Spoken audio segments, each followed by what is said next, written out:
अविनाशजी गद्य नाटकं करतात, खूप प्रेमाने नाटकं करतात आपल्याला माहिती आहे, परंतु नाट्यसंगीतावर त्यांचं खूप प्रेम आहे आणि म्हणून ते म्हणाले की माझ्या कार्यक्रमाची सुरुवात पंचतुंड नररुंड माळ ह्या नांदीनी व्हावी असं मला वाटतं आणि मी पुष्कळ ठिकाणी माझ्या कार्यक्रमाची सुरुवात, माझ्या ब्लॉगची सुरुवात ही पंचतुंडनी करतो आणि इतके छान गायक वादक आपल्याबरोबर आहेत.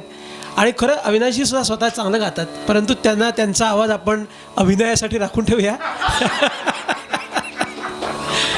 तर धनंजय आणि अमेय, मंदार आणि केदारच्या साथीने पंचतुंड नररुंड माळ ही नांदी सादर करत आहेत.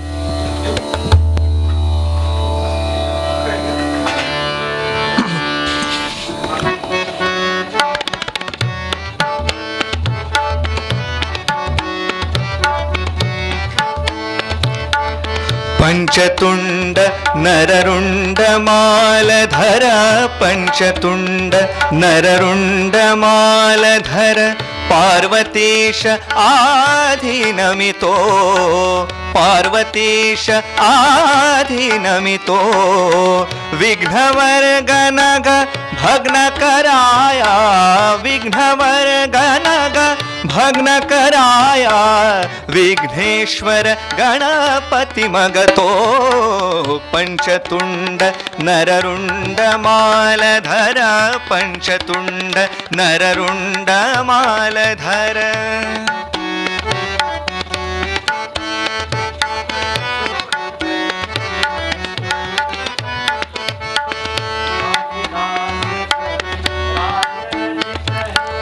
कालिदास कविराज रचित है, गानी शाकुंतल रचितो, गानी शाकुंतल रचितो, जाणुनिया अवसानन सोनी, जाणुनिया अवसानन सोनी, महत्कृत्य भर शिरी घेतो, महत्कृत्य भर शिरी घेतो, पंचतुंड नररुंड मालधर, पंचतुंड नररुंड मालधर.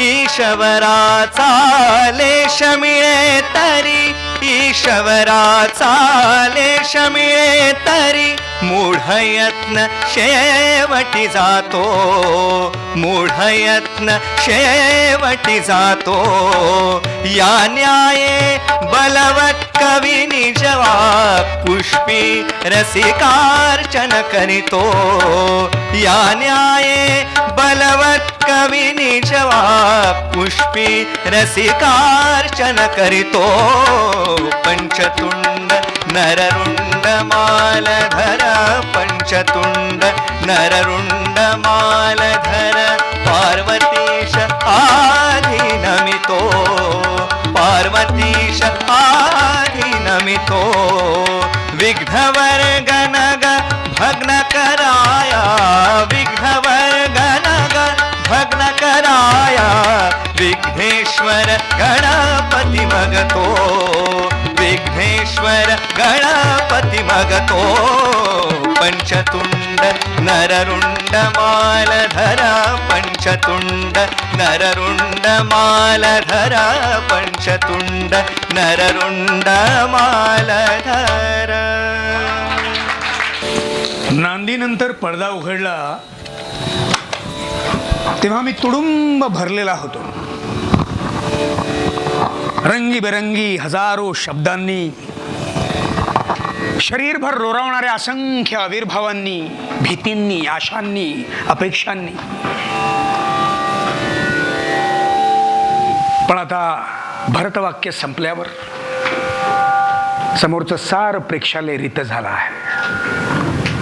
संहितेत नसलेल्या प्रयाणाची तयारी करीत मीही उभा आहे रंगमंचावर, मी एकटा, समोरच्या प्रेक्षालयाप्रमाणेच संपूर्ण रिकामा. पण अजूनही मी उच्चारलेले काही शब्द प्रेक्षालयातील धूसर मंद प्रकाशात हवेत पिंजारलेल्या कापसाप्रमाणे तरंगत आहेत. माझे काही आविर्भाव रिकाम्या खुर्च्यांच्या हातांना बिलगून बसले आहेत. मी निर्माण केलेले हर्ष विमर्शाचे क्षण पावसाने फांद्यांच्या खांद्यांवर ठेवलेल्या थेंबांसारखे भिंतीच्या कोपऱ्यावर थरथरत आहेत. अजूनही एक दिलासा माझ्यातल्या रीतेपणाला. नाटक संपल्याची खंत ती तर आहेच. नाटक नव्हे, 3 तासांचे एक अर्करूप अस्तित्व संपले आहे. पण संपले आहे ते केवळ इथे माझ्याजवळ. माझ्या त्या अस्तित्वाच्या कणिका घेऊन हजारो प्रेक्षक घरी गेले आहेत. मी एक होतो तो कणाकणाने वाटला गेलो आहे. हजारोंच्या स्मरणात, कदाचित जीवनातही. धन्यवाद. कुसुमाग्रजांच्या प्रवासी पक्षी या काव्यसंग्रहातली ही नट ही कविता, म्हणजे नटाचं प्रयोग सुरू होण्यापूर्वी किंवा प्रयोग संपल्यानंतर त्याचं भावविश्व इतक्या अचूक शब्दात कुसुमाग्रजांनी मांडलेलं आहे या कवितेमध्ये की कदाचित कुसुमाग्रज हे सगळं अनुभवत होते की काय असा संभ्रम पळावा. इतकं अचूक म्हणजे मनोविश्वाचं वर्णन. हीच अवस्था असते प्रत्येक नटाची. आज आत्ता या क्षणी माझी देखील हीच आहे. कारण जोशी काकांनी मला एक आमचा स्वयंचा कार्यक्रम होता, त्या कार्यक्रमामध्ये सगळ्यांनीच आग्रह धरला, अविनाश तू पण काहीतरी कर, तू एक स्वगत कर, काहीतरी कर, तुझं कर. म्हणून मी एक माझ्या नाटकातलं एक स्वगत त्यावेळेला त्या कार्यक्रमात आपलं सगळेच काही बासरी कोण वाजवत होतो, काही करत होते, तर मला म्हणाले की तू पण कर. तर मी ते एक स्वगत त्यावेळेला सादर केलं. त्यावेळेला आम्ही परत येताना जोशी काका माझ्याबरोबर, त्यांच्याबरोबरच मी आलो मुंबईत. तर मला म्हणाले आपण एक काम करू, आमचा डिसेंबरमध्ये एक साखळीला मी एक कार्यक्रम करतो, त्या कार्यक्रमामध्ये तुमची काही ही स्वगत तुम्ही केलेली तुम्हाला जर सादर करता आली तर काय मजा येईल, तुम्ही करू शकाल का? तर म्हटलं मी हा कधी विचार केला नव्हता. तर मला असं वाटतं की जसं मगाशी सर म्हणाले, केशव सर, की कदाचित ते म्हणतात फक्त की आपण काहीतरी चांगलं करूया, वेगळं आपोआप होईल. तर मे बी हे तसंच आहे. आज त्यांनी मला ही प्रेरणा दिली, मला सांगितलं की तुम्ही हे करा. नुसता काही वेळाला बरंच असं होतं ना की सेलिब्रिटी येतात आणि मग त्यांच्या मुलाखतीचा कार्यक्रम असतो. आपण अनेक माध्यमांमधनं, पेपरमधनं, न्यूज चॅनल्समधनं सगळीकडे आपण त्यांच्या मुलाखती ऐकलेल्या असतात. पण त्या जीवनाचा प्रवास किंवा त्या नटाच्या अभिनय कारकिर्दीची किंवा कारकिर्दीची सुरुवात किंवा त्याचा जो पट आहे तो पट उलगडताना या स्वगतांचा वापर करता आला तर असं माझ्या डोक्यात आलं.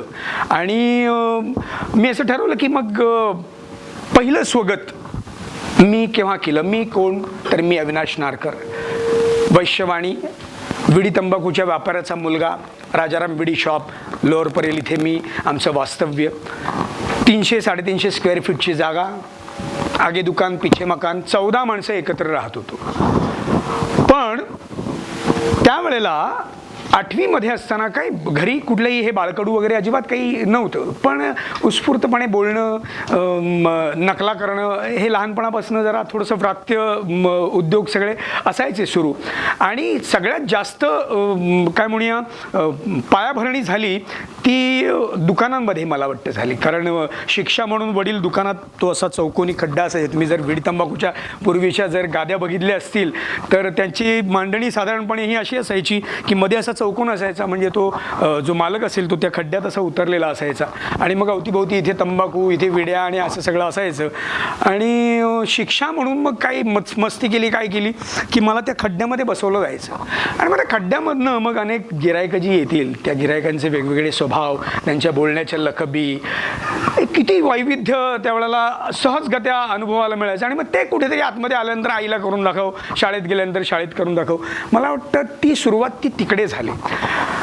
आणि आयुष्यातलं पहिलं स्वगत जे आहे ते पहिलं स्वगत मी 8वीला होतो.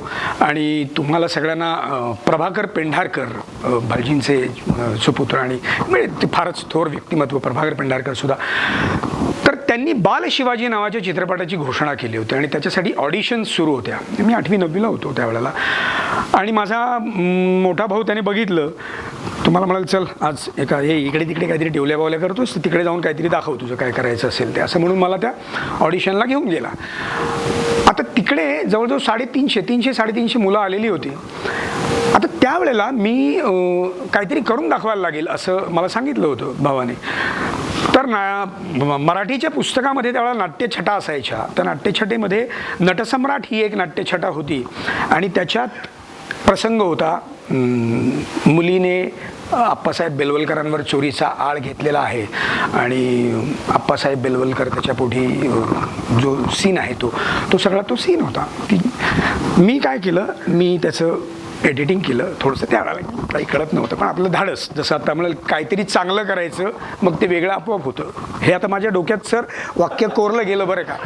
हे असंच काहीतरी प्रत्येक कार्यक्रमातनं प्रत्येक ठिकाणाहून वेचत आपल्याला मार्ग आपला आखायचा असतो, तरच हाती पुंजी आपली वाढत जाते. तर मी ते केलं आणि मग ती मुलगी पण मीच होतो, कावेरी पण मीच होतो आणि आप्पासाहेब बेलवलकर पण मीच होतो. मला काही त्यावेळेला टेन्शन वगैरे आत्ता जेवढं टेन्शन आहे ना त्याच्या म्हणजे तसूभरही टेन्शन त्यावेळेला नव्हतं, अजिबात काही नाही. करायचं बेधडक, चांगलं वाईट काय ते समोरचे ठरवतील, आपल्याला काय करायचं आपण करायचं. आणि मी गेलो, मला आत बोलवलं. प्रभाकर पेंढारकर काकी आणि गोपुष्कर मॅडम म्हणून बाई होत्या, तिघजण बसलेले होते. तर मला म्हणाले की हां, पेंढारकर काकांची एक सवय होती, खूप असं ना तीक्ष्ण नजर अशी रोखून बघायची अगदी, आणि चेहरा हसरा. बघितलं माझ्याकडे खालून वर, बाल शिवाजीच्या भूमिकेसाठी आलाय. छान, बरं काय करणार आहेस तू, काही करणार आहेस, आम्हाला दाखवणार आहेस काही करून? नटसम्राट. तिघांनी एकमेकांकडे बघितलं. हो का, चल करूया सुरू कर. आणि त्यावेळेला मी तो नटसम्राट केला. नटसम्राटाचं जे स्वागत आहे ते केलं. तेच आत्ता त्यावेळी जे केलेलं होतं ते करण्याचा मोडका प्रयत्न त्यावेळेला ज्या बेधडकपणे मी केलं होतं, तो बेधडकपणा आणि तो कॉन्फिडन्स कदाचित आत्ता माझ्यात नसेलही, मे बी. पण मला असं वाटतं की त्या स्मृती, ते स्मरणातलं माझ्या जे स्वगत आहे ते कधीच पुसलं गेलं नाही. कारण त्या स्वगतामध्ये त्यावेळेला सुद्धा जे वाक्य होतं की आभाळ पाठीवर घेणाऱ्या हत्तींना विचारून पहा, ते देखील सांगतील की या जगात कोणीही कोणाचं नसतं. हे म्हणताना मला माहीत नाही त्यावेळेला सुद्धा माझा स्वर भरला जायचा, गहिवर यायचा, कळत काही नव्हतं, पण काहीतरी आहे. ह्या मुलीने आपल्या वडिलांना खूप दुखावले आणि अतिशय क्षुल्लक अशा कारणासाठी म्हणून तिने दुखावलंय. आणि ते किती त्रास होतोय या सगळ्याचा त्यांना, हे त्यावेळेला मला कळत होतं.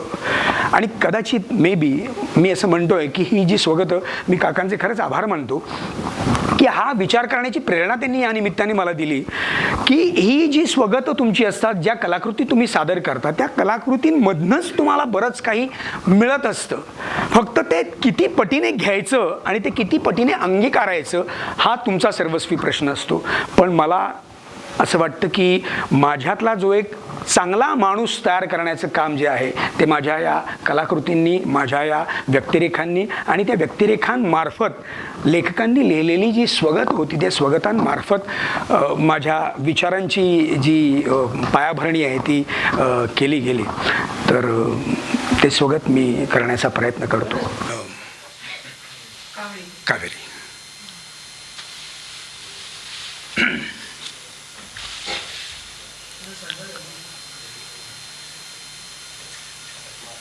नले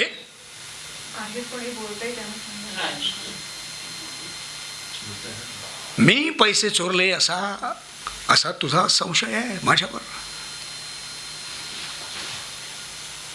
हो, म्हणून तू ट्रंक आणि कपाट शोधायला आली होतीस?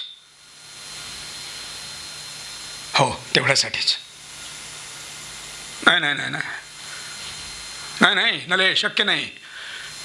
हे बघ माझ्या लाडक्या कोकरा, हे खोटं आहे, खोटं आहे, हे खोटं आहे, सांग, खोटं आहे, सांग. मी मी मी पैसे चोरले हे खोटं आहे, सांग नले. खोटं सांग, पण नाही म्हणून सांग. आप्पा, मला खोटं बोलता येत नाही. मी पैसे चोरले चांडाळी, मी पैसे चोरले.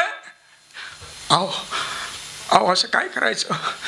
असं असं रागवायचं नाही, रागवायचं नाही. अरे, पृथ्वीच्या पाठीवर गाफीलपणाने हिंडणाऱ्या परमेश्वराच्या पाठीत सुराख उपसून त्याचा खून करू पाहणारी माणसं ही इथं समोर वावरत असताना रागवायचं नाही म्हणून म्हणता सारखा. मी पैसे चोरले. सरकार तिला माहित आहे माझ्या क्रोधाला हात नाहीत, पाय नाहीत, तुला पांगळा आहे तो. वडारांनी अर्धवट चिरलेल्या डुकराचं धूड नुसतं गटारात पडपडणार. मी पैसे चोरले. नाही नाही सरकार, नाही, मी रागवणार नाही, नाही रागवणार नाही. मी काय उपयोग आहे त्याचा? मी तुम्हाला सांगतो, मी रडणारही नाही. डोळ्यात आश्वासन मारायला लागली ना तर डोळ्यांच्या खिळे मारून खाचा करून घेईन संभाजी सारख्या, पण मी रडणार नाही. या आलाही समोर तर अजिबात नाही. मी पैसे चोरले. मी पैसे चोरले. मी चोर आहे, मी चोर आहे. नटसम्राट अप्पासाहेब बेलवलकर ज्याने लक्षावधीची मालमत्ता गुलाल बुक्याप्रमाणे उधळून दिली, तो हा नटसम्राट गणपतराव बेलवलकर आज आपल्या पोरीच्या घरामध्ये चोर ठरला. परमेश्वरा, मी तर सारं काही सहन केलं असतं, पण हे मी पैसे चोरले. मी चोर, मी चोर.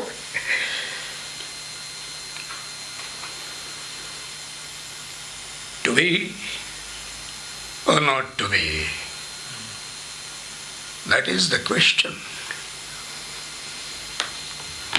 जगावं की मरावं हा एकच सवाल आहे.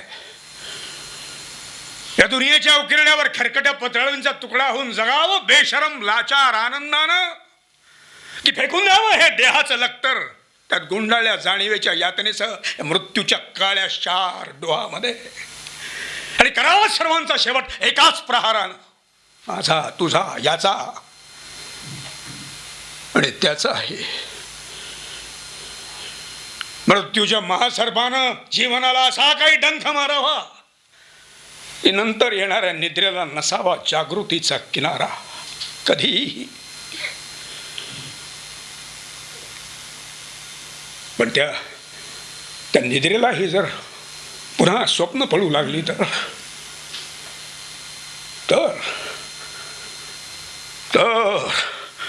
इथंच तर खरी मेघ आहे.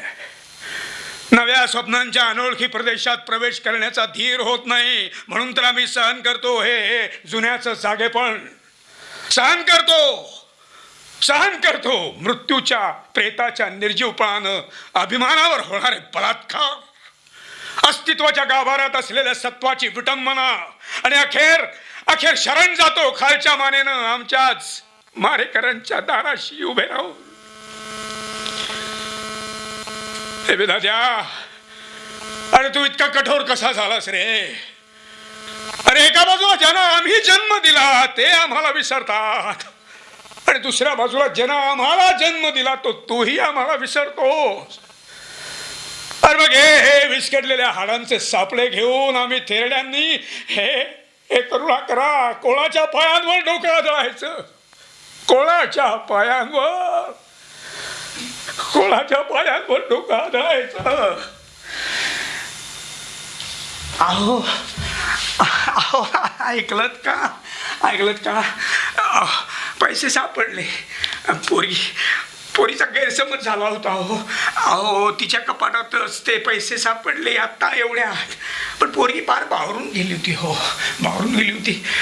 ते आपले हाराचे पैसे ट्रंकेत होते ना आपल्या, तिच्या लक्षातच नव्हतं, तिला माहीतच नव्हतं. तिला वाटलं आपला बाप चोर आहे, आपली आई चोर आहे. ते दोघं म्हातारडी आहेत, थेरडी आहेत, लुळी पांगळी आहेत, बेवर्षी कुत्र्याप्रमाणे आपल्या आश्रयाला येऊन राहिलेले आहेत. त्यांच्या तोंडावर हे आरोपाचं गलिच्छ शेण फेकलं तर ते आपलं काय वाकडं करणार आहे? नाही सरकार, या असल्या दीडदमडीच्या कठपुतळ्यांना न्यायासनावर बसून त्यांच्यासमोर इन्साफ मागण्याचीच नव्हे तर निरपराधी ठरण्याची देखील माझी इच्छा नाही. कार्टे, अगं मराठी रंगभूमीचा हा सार्वभौम राजा नटसम्राट गणपतराव बेलवलकर, खाडीलकर गडकऱ्यांसारख्या रंगदेवतांनी ज्याच्या पाठीवर हात ठेवला तो हा थोर कलावंत गणपतराव जोशांचा पट्ट शिष्य, लक्षावधी रसिकांच्या आशीर्वादामुळे कुबेराहून श्रीमंत आणि इंद्रापेक्षा भाग्यवान ठरलेला रंगदेवतेचा पुजारी. त्याची तू अशी विटंबना करतेस का? तो तुझा बाप झाला म्हणून, त्याच्याजवळ आता पैसे नाहीत म्हणून, की आता तो म्हातारपणानं असहाय्य झालाय म्हणून. आप्पा मला क्षमा करा. आपल्या लाडक्या कोकराला खबरदार खबरदार चांडळणी तो शब्द देखील उच्चारशील तर.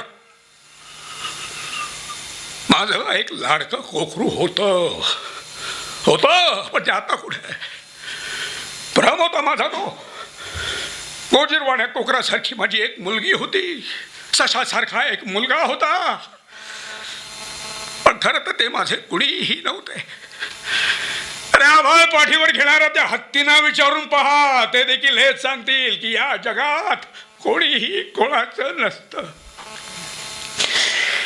अंतराळात भटकणारा एखादा आत्मा आमच्या वासनेच्या जिन्याने या पृथ्वीच्या मातीत उतरतो आणि आम्हाला वाटतं आम्ही बाप झालो, आम्ही आई झालो, पण खरं तर आपण असतो फक्त जिने, फक्त जिने. मी चोर आहे, मी पैसे चोरले. धन्यवाद.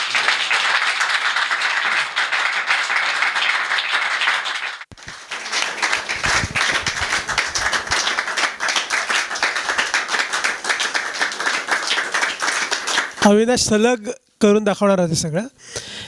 तर जेव्हा ठरलं तेव्हा मी म्हटलं असं करू नका, लोक काय म्हणतील, कशाला बडबड करतो मध्ये असं म्हणतील, पण मी ते सहन करीन. तुम्हाला मध्ये ब्रेकची खूप गरज आहे, कारण इतकं इंटेन्स आहे की करतायत ते, आणि एकातून दुसऱ्यात जाण्यासाठी एक पान उलगडलं गेलं पाहिजे आणि ते त्याच पानावर आहेत. ते पान उलगडायचं काम दुसऱ्याला कोणाला तरी केलं पाहिजे. म्हणून मी म्हटलं की नक्की मध्ये बोलेन मी आणि बोललंच पाहिजे. शिक्षक आमच्या खूप चांगले होते, म्हणजे पद्मिनी बेनीवाले तुम्ही ओळखत असाल तर त्या आम्हाला मराठी शिकवायला होत्या. त्यांनी हे इतकं अप्रतिम शिकवलेलं होतं सगळं की मला काही सांगावंच लागलं नाही. मी हे ज्यावेळेला मला हे काहीतरी करायचं आहे, आणि खरं तर आधी मी हे करून बघितलं होतं, जसं तुम्ही आता सगळी घरची मंडळी आहात त्यांच्याकडनं जरा थोडंसं पाठीवर हात फिरवला गेला तर उमेद वाढते. तसंच शाळेमध्येच मला बिनिवलीबाईंनी मला सांगितलं होतं की अविनाश तू आपलं गॅदरिंग असेल ना त्यावेळेला तू हे कर म्हणून. हो बाई मला हे कसं जमेल? मी म्हटलं नाही काय नाही, तू खूप छान संवाद बोलतोस, तू कर, होईल. आणि त्यांनी माझ्याकडनं करून घेतलं होतं ते. तर ते केलेलं. आणि दुसरा मगाशी किस्सा सांगितलं मी, हे ज्या वेळेला पेंढार काकांकडे वगैरे केलं तर काका म्हणाले की वा छान छान मस्त, तुझ्याबरोबर कोणी आलं आहे का? तर म्हटलं हो माझा मोठा भाऊ आला आहे. मग बोलवून तर म्हटलं बोलवलं. तो आला, म्हणाले की तुम्हाला वेळ आहे का? जरा आता एक 20-25 मुलं आहेत, तुम्हाला कुठे जाऊन यायचं असेल तर या, 6:30पर्यंत परत या जायचं असेल तर. म्हटलं ठीक आहे. मी खाली आल्यावर भाऊ म्हटलं की काय कशाला दादा कशाला सांगितलं यांनी? तुला काही गप्प बस ना तू. मग आम्ही खाली मामा काणेकडे वडा वगैरे सगळं खाल्लं आणि त्यानंतर 6:30ला आलो. सगळी मुलं गेलेली होती, सगळं चला निघूया. म्हटलं कुठे? चला आमच्याबरोबर यायचं आहे असं म्हणून खाली आले. पांढरी ॲम्बॅसेडर होती काकांची, ॲम्बॅसेडरमध्ये बसवलं आणि थेट गाडी निघाली नेपिएनसी रोडला त्यांच्या घरी आले. वरती बेल वाजवली दाराची, नोकरांनी उघडला दार, आत गेले तर आतमध्ये माई पेंढारकर बसलेल्या होत्या. माईनं म्हणाला, माई जाता जातात त्या पॅसेजमधनं एक नटसम्राट तुझ्या भेटीला घेऊन आलो आहे म्हणाले.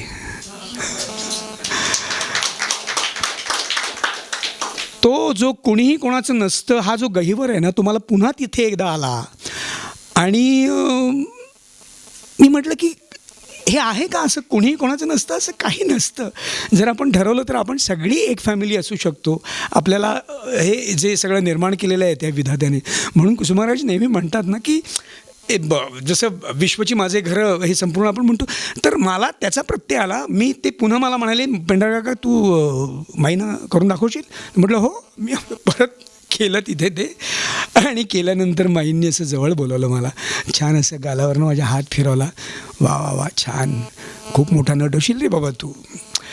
मला काय म्हणायचं की जो आत्मविश्वास तुम्हाला त्या न कळत्या वयामध्ये तुम्हाला अशा पद्धतीने मिळतो, ती पुंजी खूप काही तुम्हाला आयुष्यात पुढे देऊन जाते. आणि मला असं वाटतं की कधी डोक्यात नव्हतं माझ्या की मी हे प्रोफेशन म्हणून ॲक्सेप्ट करेन किंवा काय करेन वगैरे, पण ते हळूहळू होत गेलं. आणि मला असं वाटतं की माझ्या आयुष्यातलं हे सगळ्यात महत्त्वाचं आणि तुमचा काय स्टेपिंग स्टोन असलेलं स्वगत आहे, की ज्या स्वगताने मला स्वतःला नुसता आत्मविश्वास मला नाही दिला, तर एक खूप छान हळवं मन दिलं, की त्या मनाने मी सगळा माझा कुटुंबाचा कबिला जो आहे, गोतावळा जो आहे, तो अजूनपर्यंत मी धरून ठेवलेला आहे. माझ्याकडे माझ्या 2 बहिणी आहेत, 2 मावश्या होत्या, त्यांनी लग्न केलेली नव्हती, त्या मावश्यांना पण मी माझ्याकडे घेऊन आलो. तर हे कुठून आलं, हे का झालं? तर मला असं वाटतं की हे जे आहे, ही लेखक मंडळी, मी मगाशी बोलताना सरांशी पण बोलवतो की किंवा रादर कौशलबरोबर बोलतो, तो कौशलला म्हटलं की जोपर्यंत चांगलं काही लिहून दिलं जात नाही ना, तोपर्यंत नटाने किती काही करू देत ते नाही होत. त्याच्यातच तो आत्मा असायला लागतो, तरच ते होऊ शकतं. आणि ती ताकद कुसुमाग्रजांकडे होतीच. आणि म्हणजे इतकं सगळं जर तुम्हाला एक नुसतं स्वगत आणि हे जर देऊ शकत असेल, तर त्या स्वगताचा ऋणी राहायला मला आयुष्यभर आवडेल. आणि नटसम्राट हे नाटक तर प्रत्येकाच्या घराघरातलं, प्रत्येकाच्या मनामनातलं आणि प्रत्येक नात्याचं नाटक आहे हे. म्हणजे केवळ ती मुलगी आणि बाप आणि मुलगा आणि आई वगैरे ह्याचं नाटक नाहीच आहे. ते एक नातेसंबंधांवरचं एक खूप अप्रतिम आणि खूप गहन भाष्य करणारं असं रूट्स असलेलं असं ते नाटक आहे. तर ती संधी मला या स्वगतामुळे मिळाली आणि खूप काही देऊन गेलं हे स्वगत माझ्या आयुष्यात. नातेसंबंध तर आहेच, पण नातेसंबंधांचं जे जग आहे, त्याच्या बाहेरचं जे जग आहे, त्या जगाचा आणि नातेसंबंध असलेल्या जगाचा काय संबंध आहे याचाही पडताळा धांदोळा घेणारं नाटक आहे. की आपला बाप चोर आहे, आपली आई चोर आहे, हे तू का म्हणू शकतेस? तर तुझा मी बाप झालो म्हणून, असा जो त्यातला प्रश्न आहे, तो इतका मार्मिक आणि घातक प्रश्न आहे. आणि तुम्ही कलाकार म्हणून जगत असताना तुम्ही स्वतःला कलाकार म्हणून किंवा माणसाच्या कैवल्यात आपण आहोत असं समजून बघायला लागतं. आणि त्यावेळेला तुमचे मातीचे पाय म्हणजे तुमची नाती तुम्हाला सतत त्या मातीत ओढत असतात. ही जी कलाकाराची ओढाताण आहे ती इतकी उत्तम तऱ्हेने त्यामध्ये व्यक्त झाली आहे की खरोखर म्हणजे मानदंड साहित्याचा, नाटकाचा. नाही, पण डॉक्टर पण म्हणाले होते ना सर, की डॉक्टर म्हणाले होते की ही नटाची शोकांतिका नाही आहे किंवा ही त्या कुठल्या एका सामान्य माणसाची शोकांतिका नाही आहे, तर ही नटात असलेल्या माणसाची शोकांतिका आहे. नटात एक जो माणूस आहे की तो ह्युमन आहे, तो माणूस आहे, खूप सच्चा माणूस आहे, त्याला सगळं हे कळतं. तो कधी इतका मोठा नट झाला म्हणून त्याचे आभाळाला हात कधी टेकलेले नाही, त्याचे पाय कायम जमिनीवर होते. अशा त्या माणसाची ही शोकांतिका आहे, नटामधल्या माणसाची शोकांतिका आहे, असं त्यांचं म्हणणं होतं. सेन्सिटिव्हिटी घेऊन मग तुम्ही तो तुमचा जो काळ होता, म्हणजे साधारण मला वाटतं तुम्ही कॉलेजिएट एजमध्ये, मला वाटतं लेट 70s अर्ली 80s मध्ये असाल. 80s मध्ये हो. त्यावेळेला रंगमंचावर सुद्धा युवा लोक खूप वेगवेगळं काम करत होते आणि नाट्यविषयक जाणीवा वेगळ्या तऱ्हेने जागृत होत होत्या. आणि INT सारख्या सगळ्या एकांकिका स्पर्धा त्याच्यामध्ये किंवा राज्य नाट्य स्पर्धेमध्ये वेगवेगळं काम चालू होतं. तर तुमची ही नाटकाविषयीची सेन्सिटिव्हिटी ह्या प्रकारची जी चळवळ असते नाटकाची, ह्यापर्यंत लीड झाली होती का? कशी झाली होती? हो, प्रकारचं एक्सपोजर किंवा काम तुम्ही करत होता? हो, सुदैवाने काय झालं की मी म्हणतो तसं ना की जसं तुमचं घर तुम्हाला खूप काही देऊन जातं, घरातली माणसं तुम्हाला खूप काही देऊन जातात, तसंच तुम्ही ज्या प्रभागात, ज्या विभागात राहत असता, तो प्रभाग आणि त्या विभागामध्ये घडणाऱ्या गोष्टी आणि ते जे वातावरण असतं, ते वातावरण देखील तुमच्यातली सेन्सिटिव्हिटी जी म्हणतो आहे ती खूप पणाला लावण्याचं काम करत असतं. मी कामगार वस्तीमध्ये राहत असल्यामुळे त्यावेळेचा जो काळ होता 80sचा वगैरे, म्हणजे मी कॉलेजमध्ये त्यावेळेला 81 ते 86 माझं ग्रॅज्युएशनचं आणि याचं काळ होता. त्यावेळेला कामगारांचे संप झालेले होते आणि सगळ्या गिरणी संपूर्ण बंद पडलेल्या होत्या. त्यामुळे त्यांची दुःख, त्यांच्या वेदना, त्यांच्या यातना सगळं आम्ही अनुभवत होतो.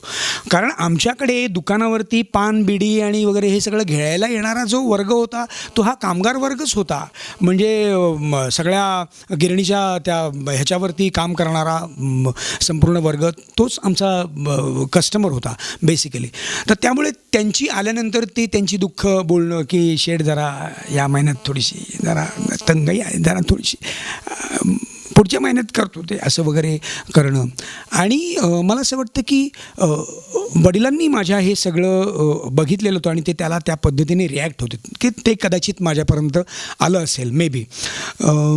कारण समजा वडील याला जर वेगळ्या पद्धतीने रिॲक्ट झाले असे, नाही ते मला काय माहीत नाही, माझे इथे पैसे दे, आज उधारी मिळणार नाही, असा जर बोर्ड त्यांनी लावला असता तर कदाचित असं तर तसं झालं नसतं. पण वडिलांनी शेवटपर्यंत त्यांना देखील सांभाळून घेतलं. पाठीमागे आमच्याकडे दुकान लाईनला बाजूला हॉटेल होतं नित्यानंद नावाचं. त्याच्यातली बारक्या, पांडू, बिंडू ही सगळी जी मुलं होती ती माझी मित्र होती. इकडे शारदा भैया जिलेबीवाला, त्याचे तरुण आणि वरुण नावाचे खूप देखणे 2 मुलं होती, नातू होते.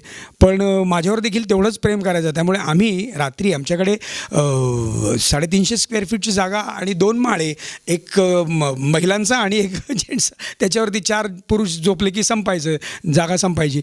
मग माझं फक्त पावसाळा सोडला तर मी आमची पटरी जी असायची दुकानाच्या बाहेर जी फुटपाथ आहे त्या फुटपाथला ही लाईन संपूर्ण तिथपासून ते इथपर्यंत संपूर्ण दुकान लाईनची मुलं ती हॉटेलमधली आम्ही आणि तो शारदा भैया, त्याचे नातू आणि असे सगळे आम्ही झोपलेलो असायचो. त्याच्या पोटावर हात ठेवून वगैरे मला तो अगदी खूप छान झोपायला द्यायचा.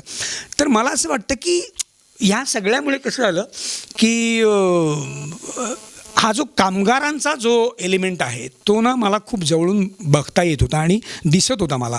म्हणजे मी तो जो बारक्या आहे त्या बारक्या पांडू आहे त्या पांडूला माझ्या बहिणीने माझी पुस्तकं देऊ केली होती. असा एवढा टिल्लू होता छोटासा.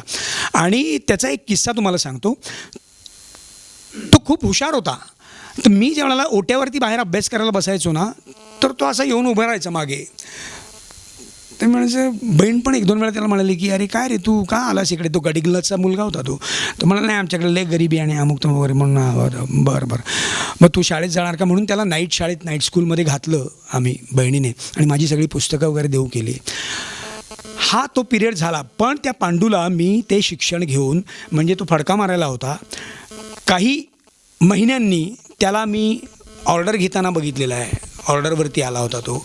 त्याच्यानंतर त्याला विश्वासू इतका होता की मॅनेजर नंतर 1-2 वर्षानंतर त्याला गल्ल्यावर बसवायला लागला होता. त्या पांडूला एवढासा टिपरा होता पण गल्ल्यावर बसवायला लागला होता. हा आत्मविश्वास त्यांनी संपादन केला होता त्याच्या मेहनतीने. आणि you won't believe, cut to सगळा मधला काळ गेला. आम्ही तिथून शिफ्ट झालो वगैरे सगळं झालं. आणि माझा रणांगणचा एकदा शिवाजी मंदिरला प्रयोग होता. तुम्हाला सांगतो, रणांगणचा प्रयोग इंटरवल झाला होता आणि इंटरवलमध्ये मी चहा प्यायला म्हणून मी जस्ट आतमध्ये आलो आणि थोडंसं बाहेर ते शिवाजी मंदिरचा जो बाहेरचा पोर्शन आहे चहा जिकडे मिळतो तिकडे आलो. तर मला ना कोपऱ्यात इथे एक शर्ट इन केलेला असा बुटकू, कुरळे केस, जाड मिशी आणि असं एक व्यक्ती दिसली मला. तर मी असं बघितलं, पांडू असं मी म्हटलं. त्याला इतकं बरं वाटलं की मी ओळखलं त्याला.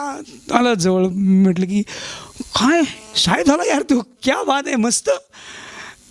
तर म्हटलं काय तू रणांगण बघायला? हो. तूही वाचलीस पानिपत वगैरे? मी आपले सहज त्याला म्हणाला नाही वाचली नाही पण मस्त आहे दादा, काय काम करतोस तू वगैरे असं म्हटलं. काय लग्न बिग्न हो झालं आहे, मुलगी आहे तिकडे बाहेर आहेत.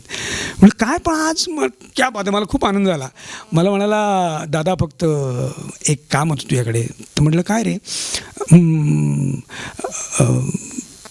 म्हटलं काय सध्या काय करतोस? मी त्याला म्हटलं की काय चाललं आहे तुझं, काय करतोस मग आता? तर खिशात हात घातला आणि एक व्हिजिटिंग कार्ड मला दिलं. व्हिजिटिंग कार्डवरती होतं state bank of India branch manager Portuguese church. तुम्हाला सांगतो मी रडायचं बाकी होतो त्याला बघून. मी म्हटलं पांडू, आणि त्याला इतकी कडकडून मिठी मारली, क्या बात आहे. तर म्हणाला दादा एक फक्त रिक्वेस्ट आहे माझ्या, मी सगळ्यांना सांगतो की हा अविनाश नारकर आणि आम्ही लहानपणी बरेच, तर पूजा आहे सत्यनारायणाची, तर आमच्या पूजेला प्लीज येशील का जस्ट. अरे म्हटलं तू एकदा काय, मी रोज येईन तुझ्याकडे, तुझी पूजा बांधेन मी आता. म्हटलं काय माणूस आहेस. आणि ह्या प्रेरणा मी म्हणतो आता, मग मी हे जे होतं घडलेलं आहे माझ्या आयुष्यात, हे मी उतरवून काढलं होतं डायरीमध्ये. आणि त्याचाच नंतर पुढे जाऊन आमच्या ऐश्वर्या आर्ट्स अँड व्हिजन ही मी एक संस्था सुरू केली आणि त्या संस्थेतर्फे चॅम्पियन्स नावाचा एक चित्रपट आम्ही प्रोड्यूस केला की ज्याला the best film on social इश्यूचा राष्ट्रीय पुरस्कार त्या वर्षीचा मिळाला 2010मध्ये. सो मला असं वाटतं की ह्या प्रेरणा तुमच्यातल्या ह्या कलाकृतींमधनं आणि ह्याच्यातनंच तुम्हाला मिळतात, फक्त त्याचा पाठपुरावा करून तुम्ही ते सगळं केलं पाहिजे. तर कट्टू, मी कॉलेजमध्ये जायला लागलो, कामगार वस्ती, आपण दुसऱ्या स्वागताकडे वळूया. कामगार वस्तीमध्ये असताना संस्था कुठली माहीत नाही, कॉलेजमध्ये ना खूप असं म्हणजे निग्लेक्ट केलं जात होतं. म्हणजे दरवर्षी मला टॅलेंट कॉन्टेस्टचं रौप्य पदक वगैरे मिळायचं, पण तरी ती पार्शालिटी आणि सगळं ते गटबाजी आणि वगैरे सगळं असतो प्रकार, तर त्याच्यामुळे नाही तू नको, ते हे जातील स्पर्धेला अमुक वगैरे असं व्हायचं. बरं, एक दिग्दर्शक होता, त्याचं नाव मी घेत नाही, तो मला नेहमी म्हणायचा की वो पेड़ होना पडेगा, झाड होना पडेगा, वो मॉब में खडा रहना पडेगा. मी म्हणायचो की होईन, मला काय पाहिजे ना, पण त्या झाडाला डायलॉग आहेत का, संवाद आहेत का, तर मला दे ना, तू काहीतरी बोलायला दे, नुसतंच झाडून उभं राहण्यात काय. तर नाही असं म्हणून, त्यामुळे बाहेरून काहीतरी आपल्याला करायला लागेल ॲक्टिव्हिटी म्हणून कॉलेजमधनं काही प्रयोगच मी केले, काही नाटकं स्पर्धाच केल्या. पण बाहेरून एक रवी किरण नावाची संस्था, आम्ही साफल्य करी रोडला एक बिल्डिंग होती साफल्य नावाची, तिथले 40 सभासद, ते कोणी काही ॲक्टर बिक्टर कोणी नव्हते, फक्त ते ना खूप हाडाचे कार्यकर्ते होते, हाडाचे कामगारांची सगळी मुलं होती. आणि नुसतं बोललं की सुरुवात मेहनत करायला, काय सांगू ते काम करायला तयार, अशी ती मुलं होती. त्यांच्यात फक्त 1-2 जणं जी होती ती फक्त, त्याच्यात जो विजय राजाराम टाकळे म्हणतो, तो इंजिनियर होता MSCBमध्ये, तर तो लिहायचा, तर त्याच्यावर संस्कार, तो आपलं नुसतंच लिहायचा, पण त्याच्यानं जाणीवा खूप समृद्ध होत्या, खूप प्रगल्भ होत्या. तर तो ते जे आजूबाजूला बघायचा तो ते मांडायचा. तर त्याने एक माणसांची गोष्ट नावाची एक एकांकिका लिहिली, जी आम्ही पहिल्यांदा पथनाट्याद्वारे ती आम्ही सादर केली. आम्ही म्हटलं कुठे रंगमंचावर जायचं, पहिल्यांदा लोकांना गॅदर करूया, त्या लोकांना आपण कन्व्हिन्स करू शकतो आहे का, थांबवू शकतो आहे का, त्यांना हे पटवून देऊ शकतो आहे का, ते बघूया. म्हणून आम्ही पथनाट्याद्वारे आमची चळवळ सुरू केली. आणि मग असं करता करता ती बघणारी काही सुजाण मंडळी यायची, ती म्हणायची अरे याची एकांकी खूप चांगली आहे, ही तुम्ही स्पर्धेमध्ये सादर करा. म्हणून मग आम्ही रंगमंचावरती ती एकांकिका सादर करायला लागलो. आणि त्या एकांकिकेने मग मुंबईत खूप हैदोस घातला. आम्ही खूप ठिकाणी बक्षिसं मिळवली. 3च कॅरेक्टर्स होती माणसांची गोष्टमध्ये, एक पहिला, दुसरा आणि तिसरा. आणि माणसांची गोष्टमध्ये जसं आपण कावळा चिमणीची गोष्ट आपल्याला सगळ्यांनाच माहिती आहे, कावळा चिमणीची गोष्ट आपण नेहमी आपलं सांत्वन करण्यासाठी किंवा थोडंसं पाठीवरनं हात फिरवण्यासाठी किंवा जोजवण्यासाठी किंवा मूल जर रडतं आहे तर त्याला शांत करण्यासाठी म्हणून आपण कावळा चिमणीची गोष्ट नेहमी सांगतो. पण ही गोष्ट जी आहे कावळा चिमणीची, ती आमच्या त्या विजय टाकळेला लोकांना अस्वस्थ करणारी गोष्ट त्याला दिसली. ती त्या कावळा चिमणीच्या गोष्टीमध्ये खूप अस्वस्थता आहे असं त्याला जाणवलं आणि त्याने त्या एकांकिकेमध्ये लिहिली. आणि मग मी अनेक स्पर्धांमधनं हे स्वगत मी सादर करायचो, ही गोष्ट सादर करायचो. तर ती गोष्ट आहे माणसांची गोष्टमधली कावळा चिमणीची गोष्ट. अरे खा ना, अरे बाबा खा खा, आई उष्टावळ खा, खा ना, खा. नाही पण तुला ही चांगली नाही लागणार, कारण आमची उष्टावळ आहे ना ती 8x10च्या खोलीची, माहीमच्या झोपडपट्टीची, रस्त्यावरच्या 8 वर्षाची, तुला ती चांगली नाही लागणार. चप सालक, तोंड बंद कर, आता मुरगाळून टाकेन मान तुझे. काय नाही म्हणत मारतो चोच्या उष्टावलेला आणि करतो काय म्हणून, नाही करणार तू, कारण ती आमची उष्टावळ, आमचं ओझ आहे ना ते तू कसं उचलशील. तुला साऱ्या उंची गोष्टी लागतात इंटिमेंटने सुगंधित केलेल्या, आणि आमचा काय तो इतिहास, काय आमच्या गोष्टी ऐकावी ती गोष्ट फसवी, निव्वळ फसवणूक. इतिहासा, अरे का बोलत नाहीस तू खरं, का बोलतच नाहीस तू खरं. अरे काय येतोस तू असा प्रचंड बेसावध आम्हाला फसवायला, मारायला, हा कावळा फक्त काव काव करतोय. याची गोष्ट तू ऐकली असशीलच. मला अजून मी आठवते ती गोष्ट. लहानपणी आईन बापाने सांगितलेली, मी झोपायचो नाही ना म्हणून. एक होता कावळा, एक होती चिमणी.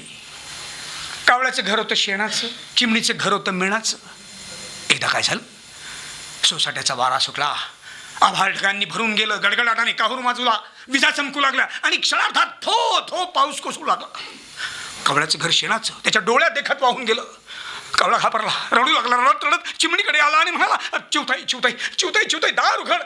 थांब रे, मी माझ्या बाळाला आंघोळ घालते. चिवताई चिवताई दार उघड. थांब रे, मी माझ्या बाळाला पावडर गंती लावते. चिवताई चिव. Stop it, stop it. बंद करा ती गोष्ट, खोटी गोष्ट जी आम्ही कधी पाहिली नाही. कोण म्हणतं कावळ्याचं घर असतं शेणाचं म्हणून? अरे मी पाहिलेत कावळ्यांची घरं, एअर कंडिशन मधली आणि जादूच्या बंगल्यातली. आणि बिचारी चिमणी, फसवलं गेलंय तिला. क्रूर अत्याचार. अरे का का का वधवून घेताय? हेच हेच चाललंय आजपर्यंत. जे नव्हतं ते लादलं गेलंय आणि खोट्या आमिषात बिचाऱ्या हजारो चिमण्यांचा बळी घेतला गेलाय. क्रूर थट्टा केली गेली त्यांच्या जीवनाची. अरे वाऱ्याच्या एका झुळकीन उडून जाणाऱ्या गवताच्या पात्याचं घर मेणाचं की मेन कापडाचं? ये रे पावसा, तुला देतो पैसा.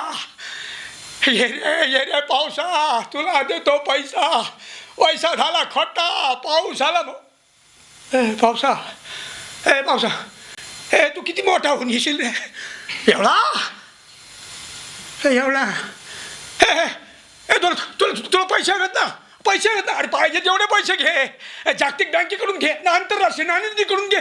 पण एवढा मोठा, एवढा प्रचंड, एवढा महाकाय होऊन ये की ज्यात वाहून जातील इथे सगळ्या कावळ्याची खेळं, बदलला जाईल इतिहास, पुसल्या जातील भूतकाळाच्या फसव्या गोष्टी. तू ये पावसा, तू ये रे. तुला यावं लागेल पावसा, तुला यावं लागेल. निदान इथल्या चिमण्यांसाठी तरी तुला यावं लागेल पावसा. ये रे पावसा, तुला देतो पैसा. एक पाऊस गेला गेला, दुसरा पाऊस गेला गेला, तिसरा पाऊस गेला गेला. एक सरकार गेलं गेलं, दुसरं सरकार गेलं गेलं, तिसरं सरकार गेलं गेलं. आम्हीच राहिलो, आम्हीच राहिलो. तुमच्या म्हणजे वामन केंद्रेंना एक खूप चांगला अभिनेता त्यांचं म्हणणं व्यक्त करण्यासाठी मिळालं आणि एका अविनाश नारकरांना जे जे म्हणायचं ते कसं म्हणायला एक कोंदण तयार करून देणारा चांगला दिग्दर्शक वामन केंद्रेंच्या रूपाने मिळाला. असं खूप छान जमून आलं आहे. तर मला वाटतं वामन केंद्रेंचा आणि तुमचा पहिला योग हा 3 पैशाचा तमाशामध्ये आला का? 3 पैशाचा तमाशा. तर 3 पैशाचा तमाशाची थोडी गोष्ट, कसा योग आला आणि मग त्यातलं आपण काहीतरी पाहूया. आपण म्हटलं की 3 पैशाचा तमाशा ही गोष्टसुद्धा बघण्यासारखी आहे आणि छोटी झलक बघितली तरीसुद्धा त्या संपूर्ण नाटकाचा आवाका काय तो लक्षात येतो अशी आहे. त्यामुळे आपण ते करूया. 3 पैशाचा तमाशा वामन 1993 साली पुलं महोत्सव व्हायचा होता बेसिकली आणि त्यासाठी काहीतरी करायचं होतं. तर वामनने 3 पैशाचा तमाशा नाटक निवडलं होतं की हे नाटक आपण करूया म्हणून. आणि पुलं महोत्सवात फक्त आता ते नाटक ऑलरेडी जब्बार पटेलांनी ऑपेरा फॉर्ममध्ये सादर केलेलं होतं आणि ते खूप गाजलं होतं. अगदी आंतरराष्ट्रीय पातळीवरती गाजलेलं नाटक होतं ते. मग वामन असं म्हणाला की आपण हे फोक फॉर्ममध्ये सादर करूया. आता तो ऑपेराच्या स्टाईलने झालं ते, आता हे फोक फॉर्ममध्ये करूया. तर त्यातला जो अंकुशदादा होता तो अंकुशदादा कोणी करायचं चाललं होतं. तर मी त्यावेळेला 93ला आमच्या राज्यनाट्य स्पर्धेत अनेक नाटकांचे प्रयोग वगैरे करत होतो. तर त्याच्या एका स्टुडंटने माझं काम बघितलं होतं. तर तो म्हणाला की वामन सर, अविनाश नारकर म्हणून एक लोअरपराला मुलगा राहतो, तो त्याला बोलूया का आपण? तर म्हणाला बोलावं, ठीक आहे. अविनाश नारकर, नाही मी नाट्यदर्पणला त्याचं बघितलं आहे काम. एक कुकुचकू नावाची एकांकिका त्यांनी केली होती, मी त्याला बक्षीस पण दिलं होतं, त्यांनी मुख्यमंत्री केला होता त्यातला वगैरे, असं वगैरे झालं. पण बोलावं तरी. आणि तिकडे माझी आणि वामनची पहिली गाठभेट झाली. तुम्हाला सांगतो, आमच्या ह्या कामामध्ये ना बाकी काही तुम्हाला जमत नसलं तरीसुद्धा तुमच्याकडे पेशन्स असणं हे खूप गरजेचं असतं. जर तुमच्याकडे पेशन्स नसतील तर तुम्ही नाही पुढचं पाऊल टाकायला धजावू शकत नाही. तर मला वामनने बोलवलं आणि एक सीन दिला आणि तो सीन म्हणाला वाच, आणि मी वाचायला लागलो. मी वाचला एक वाक्याला अडलो मी. ते वाक्य काय त्याच्या मनासारखं येत नव्हतं. वामन म्हणाला थांब मी सांगतो तुला कसं बोलायचं, आणि त्याने मला दाखवलं. बोल आता. मी म्हटलं करेक्ट, पुन्हा बोल. मी पुन्हा बोलायला गेलं परत बोललो, नाही गेलं. मी सांगतोय तसं कर. असं करून दुपारी 3:30 वाजल्यापासून रात्री 8:30 वाजेपर्यंत आम्ही ते एक वाक्य करत होतो. आणि त्याच्यात अशी टपली मारायची होती स्वतःला. अरे नाही त्याला असं वगैरे करायचं होतं. टपलीत मारून माझं डोकं दुखायला लागलं होतं. नंतर सर म्हणजे जवळजवळ 300-350 वेळा तरी मी किमान ते मारली असेल टपली माझ्या स्वतःच्या. तर वामन म्हणाला की बस डन, हे वाक्य आपण नंतर करून घेऊ, पण तू अंकुश दादा तू करतोयस. आणि ते नाटक आम्ही केलं. पेशन्स खूप आहेत तुझ्याकडे, सो आपण जमली गट्टी परीक्षा तर. आणि ते आम्ही 3 पैसा तमाशा नाटक केलं. पण एकातनं दुसरं जसं होतं, 3 पैसा तमाशा बघायला डॉक्टर जब्बार पटेल पुलं महोत्सवाला आले होते, आणि नाटक बघितल्यानंतर मला मिळालेला सगळ्यात मोठा रिवॉर्ड म्हणजे डॉक्टर आतमध्ये आले आणि अरे काय छान काम करतोस तू, फार मस्त, व्हेरी गुड, फर्स्ट क्लास. मी एक मुक्ता नावाची फिल्म करतो आहे, त्यातला जो मिलिंद वाघ आहे तो तू करायचा आहेस. प्रोड्युसर येतील पुढच्या प्रयोगाला, ते तुझ्याशी बोलतील. आणि मला मुक्ता नावाचा चित्रपट 93 सालीच करण्याची संधी मिळाली डॉक्टर जब्बार पटेलांसारख्या दिग्दर्शकाबरोबर. त्या चित्रपटाला देखील राष्ट्रीय पुरस्कार मिळाला, नर्गिस दत्त पुरस्कार मिळाला. पहिल्याच चित्रपटात मला राज्य शासनाचा पुरस्कार मिळाला बेस्ट ॲक्टिंगचा. सोनाली कुलकर्णी होती, तिला बेस्ट ॲक्ट्रेसचा पुरस्कार मिळाला होता. सो हे घडत गेलं. सो ते 3 पैशाचा तमाशा, त्याच्यामधला एक सीन आहे, तो सीन मला खूप आवडायचा त्यावेळेला करताना, खूप गंमत यायची. त्याच्यात सूत्रधार, टायगर भंडारे आणि अंकुश अशी 4-5 कॅरेक्टर्स आहेत. तर मी तो एक आता खूप वर्ष झाली पण तुम्ही करण्याचा प्रयत्न करतो. मंडळी, हा आहे तुरुंग. म्हणून म्हणतो पब्लिकने जरा सांभाळून राहायचं आहे, कळलं का. टायगर भंडारे, हा वाघ अशा त्याच्या मिशाशा डाऊन करून काय येतो. काही का असे ना पोलीसवाला आहे, आपण त्याच्यापासून लांबच झालेलं बरं. आलोच मी.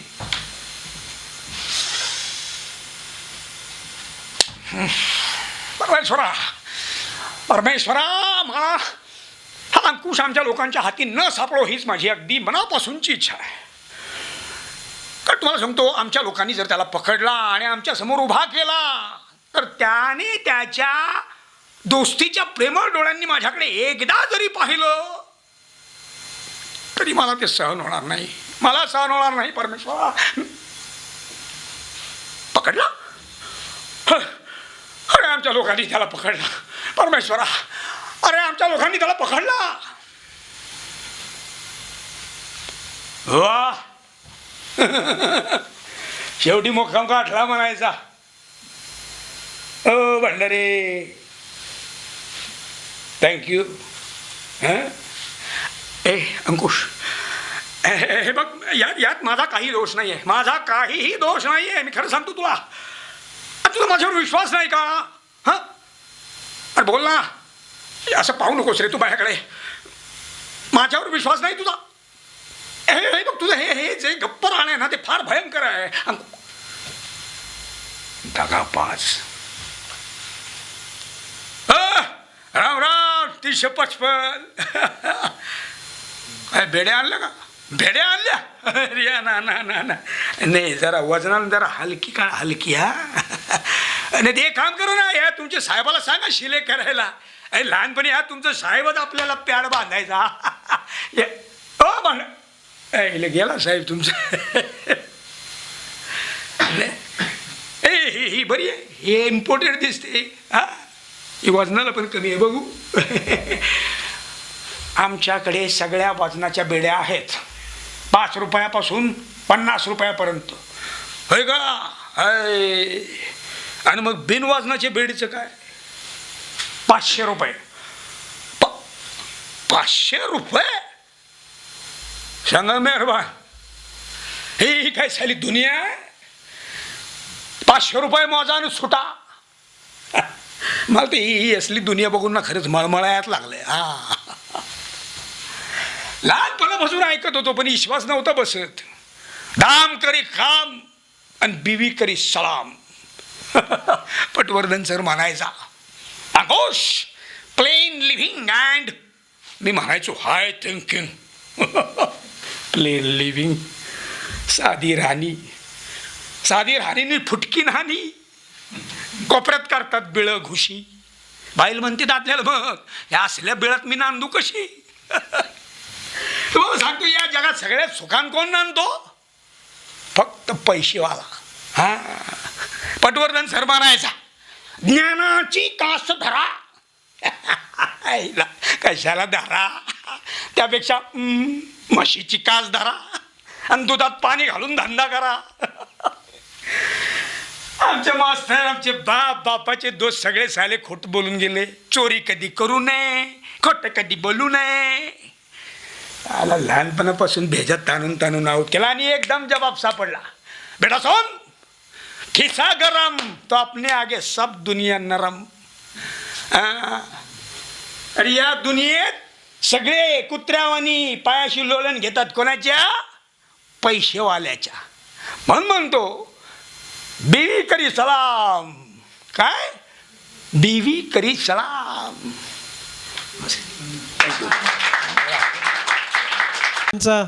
सिलसिला सुरू झालाच आहे. तर लेखक पु ल देशपांडे आणि अभिनेते अविनाश नारकर असं पण कॉम्बिनेशन खूप छान जमलेलं आहे नाही का? मी प्रयत्न केला होता त्यावेळेला. हां, म्हणजे पुलंची एक अजरामर नाट्यकृती. तसं म्हणायला गेलं तर रूपांतर. पण रूपांतर किती उंचीपर्यंत पोचू शकतं साहित्यकृती म्हणून ह्याचा मानदंड ती फुलराणी. आणि ती फुलराणी एका संचाने केल्यानंतर ते इतक्या उंचीवर जाऊन पोचलेलं होतं की दुसऱ्या कोणी त्याच्याकडे बघायचं म्हणजे एकतर आत्महत्या करायची किंवा स्वतःला वेडं आहोत असं सिद्ध करायचं. अशी परिस्थिती, असं मोठं आव्हान पण पेललं गेलं होतं. तर ती फुलराणीचा योग कसा आला, त्याचा वेगळा विचार काय होता हे तुम्ही सांगा. आणि मग त्यातलं ती फुलराणीचं तिचं स्वगत सगळ्यांनाच माहिती आहे, सगळ्यांना आता पाठ झालं आहे. सगळे आपापल्या पद्धतीने सगळे म्हणत असतात. त्यामुळे त्याच्या इतकी व्हरायटी मला वाटतं अभिनयाची दुसऱ्या कुठच्याच पीसला लाभली नसेल. पण त्याचं स्वगत जे आहे ना ते पण फार छान, फारच सुंदर आहे. त्याची ॲटिट्यूड जी आहे ती सगळी शेवटच्या त्याच्यात जी आलेली आहे खूपच छान. तर ते आपल्याला तुमच्याकडनं बघायचंच आहे. आणि खूप मला पण क्युरिओसिटी आहे त्याच्याबद्दल, कारण तो तुमचा प्रयोग समाव पाहता आला नव्हता, परंतु तुम्ही तो प्रयोग केला आहे हे कळलेलं होतं. आणि आता आज तो इतका छान योग येतो आहे आणि कोणत्याही रंगाशिवाय तुमचा रंग बघायला मिळणार आहे आज. त्याच्यामुळे तर खूपच. पण हा योग कसा आला, तो काय विचार होता वेगळे करण्याच्या मागचा, किंवा ते करत असताना तुम्हा सगळ्या टीमला मी जसं म्हटलं असं की अरे बापरे हे कसं करू किंवा करू का, असं काय झालं होतं का, हे जरा सांगा ना. हे तर होणारच होतं, कारण दडपण एकतर मी सुद्धा नाटक पाहिलेलं नव्हतं त्यावेळेला ह्या ओरिजिनल संचातलं. आणि भक्तिताईंनी आणि दुभाषी मास्तरांनी केलेलं मी पाहिलेलं नव्हतं. पण ज्यावेळेला मला आम्ही दौऱ्यात होतो एका ह्याच्या आधीच्या चंद्रलेखेच्या नाटकाच्या, आणि मोहन काकांचा फोन आला की आपण फुलराणी करायचं आहे चंद्रलेखेतर्फे आणि त्यातला अशोक जहागीरदार तू करायचा आहेस. माझं वामनबरोबर बोलणं आलं, वामन बसवणार आहे तर तू करायचंस. मी त्यांना नाही हा ही असं करेपर्यंत त्यांनी फोन कट केला होता. मला रात्रभर झोप नाही. अरे ते काय एवढं अजरामर आणि माइलस्टोन नाटक आणि आपल्या काय घास नाही आपला तो उगाचच काय. मग मी दुसऱ्या दिवशी आल्यानंतर वामनला फोन केला. वामन म्हणाला की हो अरे सर म्हणतायत, मोहन काका म्हणतायत तर आपण करू. तर म्हटलं नको वामन, तू दुसरं कोणाला तरी घे, मी नाही करत अरे. कारण लोकांच्या मनात इतक्या त्या प्रतिमा इतक्या बिंबलेल्या आहेत, म्हणजे जेस्चर सहित लोक किस्से सांगायचे की दुभाषी मास्तर खिशात हात घालून चिल्लर वाजवत ज्या वेळेला यायचे. अरे काय आता हे सगळं दडपण तू एका नाटाला येणार नाही का. मी म्हटलं की नाही, लोकांच्या अजून इतकी वर्ष झाली तरी डोक्यातनं जात नाही आहे जे ते आपण करून काय करायचं आहे, मला नाही करायचं. मग परत वामन म्हणाले की अरे आपण त्याला वेगळ्या पद्धतीने पोट्रे करू, आपण त्याची नक्कल नाहीच करायची आहे कोणत्याही परिस्थितीत. एकतर म्हटलं दुभाषी मास्तरांची हाईट, माझी ही खुजी उंची, दुभाषी मास्तरांची त्या कॅरेक्टरसाठी असणारी ती एक खूप जायंट पर्सनॅलिटी, तो एक रॉयल त्यांच्यात जो ऑरा होता त्या दुभाषी मास्तरांकडे, तो कुठून आणू मी म्हटलं, मला नाही आणता येणार. ते आपण बघू काय करायचं ते. आणि म्हटलं त्यांचा बेसिकली आवाज, माझा हा असा पिचका आवाज काहीतरी मी कसं करणार वामन, नको प्लीज. म्हणाले अरे आपण तो वेगळ्या पद्धतीने करूया ना, तू कशाला काळजी करतोस, आपण हे बघ एक्सपेरिमेंट करायचं आहे, जसं मगाशी म्हणाल तसं आपण करायचं, चांगलं करायचं, वेगळं आपोआप होणार जे काय असेल ते. सो तसं करण्याचा प्रयत्न आम्ही सगळ्यांनी केला. त्यावेळेला अमृता नुकतीच NSDमधनं पासआउट होऊन आलेली होती आणि तिचं पहिलंच नाटक होतं रंगभूमीवरचं, आणि तिला हा इतका मोठा अजरामर व्यक्तिरेखा साकारायला मिळणं हा तिच्यासाठी देखील सुवर्णयोग होता. आणि तिने देखील बेमालूम केलं, म्हणजे त्याला आम्हाला त्या तालमींमध्ये वामनने रडवलं आहे, खूप खूप जमतंय नाही जमतंय, खूप शिव्या शाप खाल्लेले आहेत त्यावेळेला. पण समाऊ तो प्रयोग करताना खूप गंमत यायची, खूप मजा यायची. एकतर मी जसं म्हणतो सकस तुमच्याकडे ते आलं हातामध्ये की त्याचं काय करायचं हे नटासाठी खूप मोठी पर्वणी असते. सो पुलंचे ते सगळे डायलॉग्स आणि ते सगळं बोलताना इतकी मजा यायची. आणि काही काही लेखकांची ती गंमत असते की तुम्ही तुमचं काम झाल्यानंतर समोरच्या माणसाचं ऑन स्टेज तुम्हाला एक वेगळा प्रयोग बघायला मिळत असतो. ही पुलंची खासियत होती. म्हणजे मी समजा बोललो एक वाक्य आणि त्याच्यानंतर आता अभि इसकी बॅटिंग अभि हे करो, मग तो दगडोबा आला, तो दगडोबाची बॅटिंग. सो प्रत्येकाला त्यांनी इतकं भरभरून दिलेलं होतं त्या नाटकामध्ये. सो विसूभाऊ असतील, म्हणजे प्रत्येक कॅरेक्टर, छोटं मोठं कॅरेक्टरसुद्धा खूप काही. आणि मग वामननी ते म्युझिकल पुन्हा करण्याचा विचार केला आणि मग त्याच्यात गाणी वामन नेली, ज्याला अनंत आमेंबलांनी खूप छान म्युझिक दिलं होतं. मला फोरिस्टाच्या शापामधल्या भाई गथुयाच हे, अशी गाणी त्याच्यामध्ये वगैरे घातलेली होती. आणि खूप नंतर तो प्रयोग पण आवडला. त्याचे आम्ही जवळपास 250 वगैरे प्रयोग केले त्या नाटकाचे सुद्धा. सो त्यातलं जसं म्हणतात सर म्हणाले तसं की हे हां ते बघायची उत्सुकता तर खूपच आहे, पण ती जरा आणखीन ताणावी असं मला वाटतं. बसंत, हो, काय प्रत्येक व्यक्तिरेखा जी आपण नाटकामध्ये तुम्ही सादर करतात त्याला त्याचा एक स्वभाव असतो आणि नटाला पण स्वतःचा एक स्वभाव असतो, असं मला विशेषतः ह्या व्यक्तिरेखेच्या संदर्भामध्ये आणि तुम्ही ती करणार असं म्हटल्यानंतर वाटायला लागलं. आणि तुम्ही म्हणालात की सतीश दुभाषींचा ऑरा, तर with all due respect to him, आणि nobody would mind that me saying not only aura but the arrogance. हो एक्झॅक्टली. तर तो ॲरोगन्स ह्या व्यक्तीत कसा येणार? ह्या व्यक्तिमत्वामध्ये ॲरोगन्स नाहीच आहे बिलकुल. तर ॲरोगंट असलेली व्यक्तिरेखा मुळामध्ये नाटकातली, आणि ती एका ॲरोगंट ज्याचा स्थायी भाव आहे अशा नटाने सादर केलेली, तर ती कशी करणार? तर ह्याच्यावरनं ती आता बघू आम्ही त्याला कशी बगल दिली गेली किंवा काय त्याचे वादी संवादी बदलले ते आम्ही बघू. पण त्यामुळे मला असं विचारावं असं वाटतं की ज्यावेळेला भूमिका आपण चूज करतो त्यावेळेला मी काय आहे इंट्रिन्सिकली, माझा स्वभाव काय आहे आणि कॅरेक्टरचा स्वभाव काय आहे, असा विचार करावा असं वाटतो का? की तुम्ही ते आव्हान म्हणून घेता की बाबा मी दुष्ट नाही आहे नक्की, म्हणजे अगदी अजिबात दुष्ट नाही आणि मला अत्यंत दुष्ट माणसाची भूमिका करायची आहे, तर नको मी करू असं वाटतं की करीनच असं वाटतं? काय होतं नटाला? नाही, खरं तर आव्हान स्वीकारणं हे तर खूप गमतीचा भाग आहे. म्हणजे क्रिएटिव्ह फील्डमध्ये तुम्हाला आव्हान नाही स्वीकारलं तर त्यातनं काही क्रिएट होणारच नाही नवीन, जे आपण जसं म्हणतो तसं. सो हा जो ॲरोगन्स तुम्ही म्हणताय तो मुळातच माझ्यामध्ये तो नाही आहे, अजिबातच नाही आहे. म्हणजे मी खूप असं असा वगैरे आहे. आम्हाला मी पहिल्यांदा तेच म्हटलं की ह्याच्या लँग्वेजमध्ये काय आहे बघ, इकडे पुढे चाललेस, चला असं वगैरे करणार, असं मला नाही होत. अरे मला बोलल्यानंतर त्या माणसाचा केबिलवाणा चेहरा दिसतो आणि मला लगेच पाठीवरून जाऊन हात फिरव, सॉरी असं मला. मी खरंच अजूनसुद्धा मी तुम्हाला सांगतो, मी समजा सेटवरती शूटिंगला मी ज्या वेळेला जातो त्यावेळेला शूटिंगला मी चहा सांगितला, बाबू चहा ना जरा फर्स्ट क्लास मस्त. तो स्पॉट बॉय आमचा समजा तो विसरला आणि मला चहाची प्रचंड आणि माझा सीन लागला आणि मला बोलवलं आणि मला सीनच्या अगोदर चहा प्यायचा आहे आणि ह्याने आणला नाही आणि मी समजा वरती आलो सीन करायला म्हणून आणि तो दिसला तर तो चाय बोलत होता ना, तो समोर उभा असतो, भूल घे आणि मला जाऊन सीन करायचा आहे. मी त्या ह्याच्यात सीनला जातो, पण सीन झाल्या मी नंतर जाऊन सांगे आणि मी सीन की पहिले चाहिए था ना पहिले, असं मला बोलावं असं वाटतं. नाही तर तो आता झालं याला न दाम असं माझ्याच्याने होतच नाही, तो माझा स्वभावच नाही आहे. पण मग तुम्ही म्हणताय तसं सर की हे आव्हान होतं, की हे आव्हान हा म्हणाला की तुला तुझी बॉडी लँग्वेज, तुझी जेस्चर्स, तुझी पोश्चर्स, तुझं बसणं, ते सगळं तुला त्या वर्गातली जी मंडळी आहेत ते तुला ऑब्झर्व करावं लागेल, त्यांचं घ्यावं लागेल. ती माणसं बसतात कशी, त्यांचा बेदरकारपणा कसा असतो, बोलताना ती कशी बोलतात, ती बऱ्याच वेळेला ती ज्याच्याशी बोलायचं त्याच्याकडे बघतच नाहीत, कारण त्यांना अपमानच करायचा असतो त्या माणसाचा, म्हणजे त्याच्याशी काही संवाद असा साधायचाच नसतो. काल आला होतात ना तुम्ही, बरोबर, बसा हॅव अ सीट. काय करता तुम्ही? पाण्याला म्हणजे असं तर ते हे सगळं ऑब्झर्वेशनमधनंच तुम्हाला करायचं आहे. मग त्याच्यासाठी तो म्हणाला की तुला आवाजाचीच आवश्यकता आहे असं काही नाही आहे. ध्वज मसाने त्यांच्या पद्धतीने ते केलं. आता इथे तू तुझी जेस्चर्स वापर जास्तीत जास्त, की पॉझेसमध्ये तू काय वर्कआउट करू शकतोस का ते कर, असं आपण त्याच्यातनं ते करूया आणि ते कॅरेक्टर उभं करूया, डोंट वरी. आणि असं मग ते आम्ही त्या पद्धतीने केलं. तर आता त्याच्यातलं जे शेवटी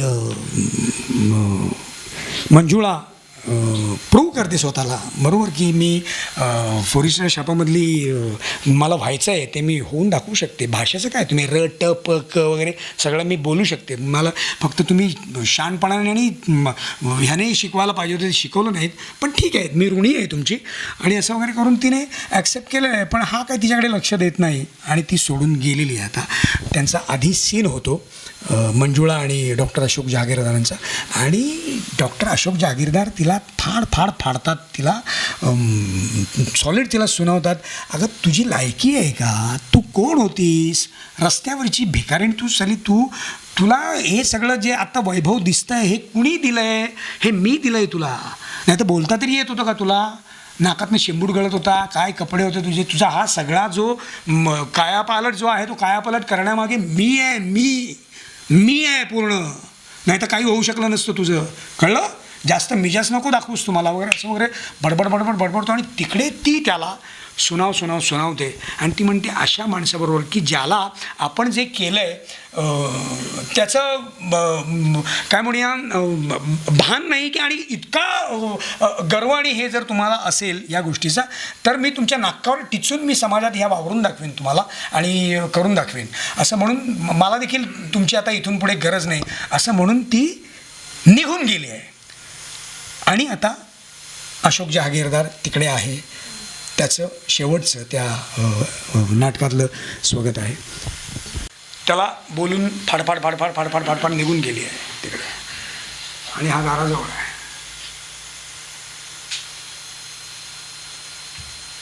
अरे जा मंजुळा जा,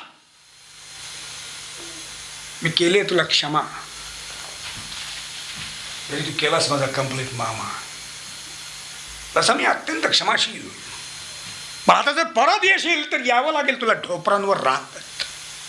मी चुकले, मी खरंच चुकले असं सांगत दारातच उभी राहा, मग भीक मागत, मी नाही आता तुझं काही देणं लागत. साला लग्न करणार म्हणे त्या वशाशी, यागाव येडपट बावळट घोषाशी. या बायकांना साऱ्या पक्क्या चोर नकळत नाकात घालतात. तो आपण अस्वल, या दरवेशे, या म्हणे पायांच्या दासी. अरे जा जा, खुशाल लग्न कर जा, आणि मार.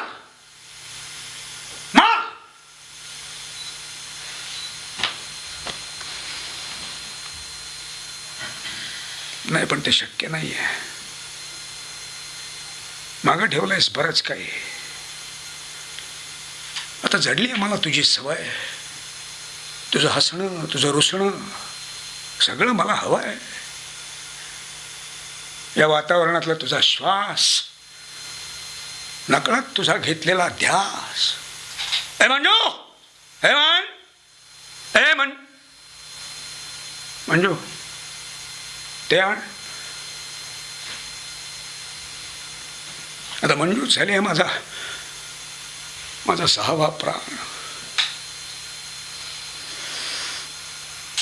असं तेच बघत होतो. लोकात ह्या कार्यक्रमात वेगळं विचारतो तुम्हाला जरा. जनरली कमर्शियल ट्रेंड असा दिसतो, पिक्चर्समध्ये आहे, नाटकांमध्ये पण असतो, सिरियल्समध्ये, संगीतात सुद्धा असतो, की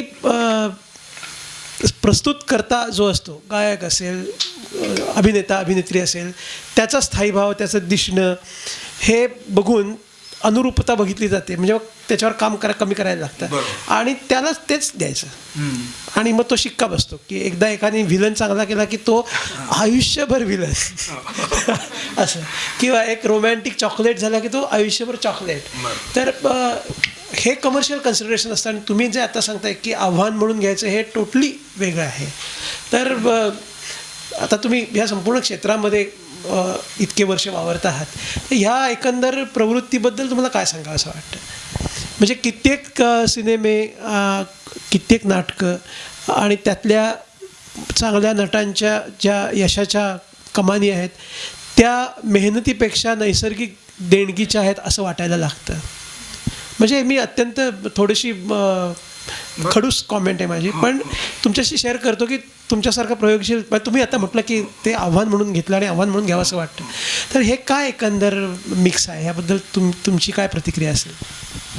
नाही, मला असं वाटतं ना की हे सगळं सापेक्ष आहे. म्हणजे त्या व्यक्तिगणिक त्याला कशा पद्धतीने स्वतःला प्रमोट करायचं आहे आणि आनंद कुठल्या गोष्टीचा घ्यायचा आहे त्याला.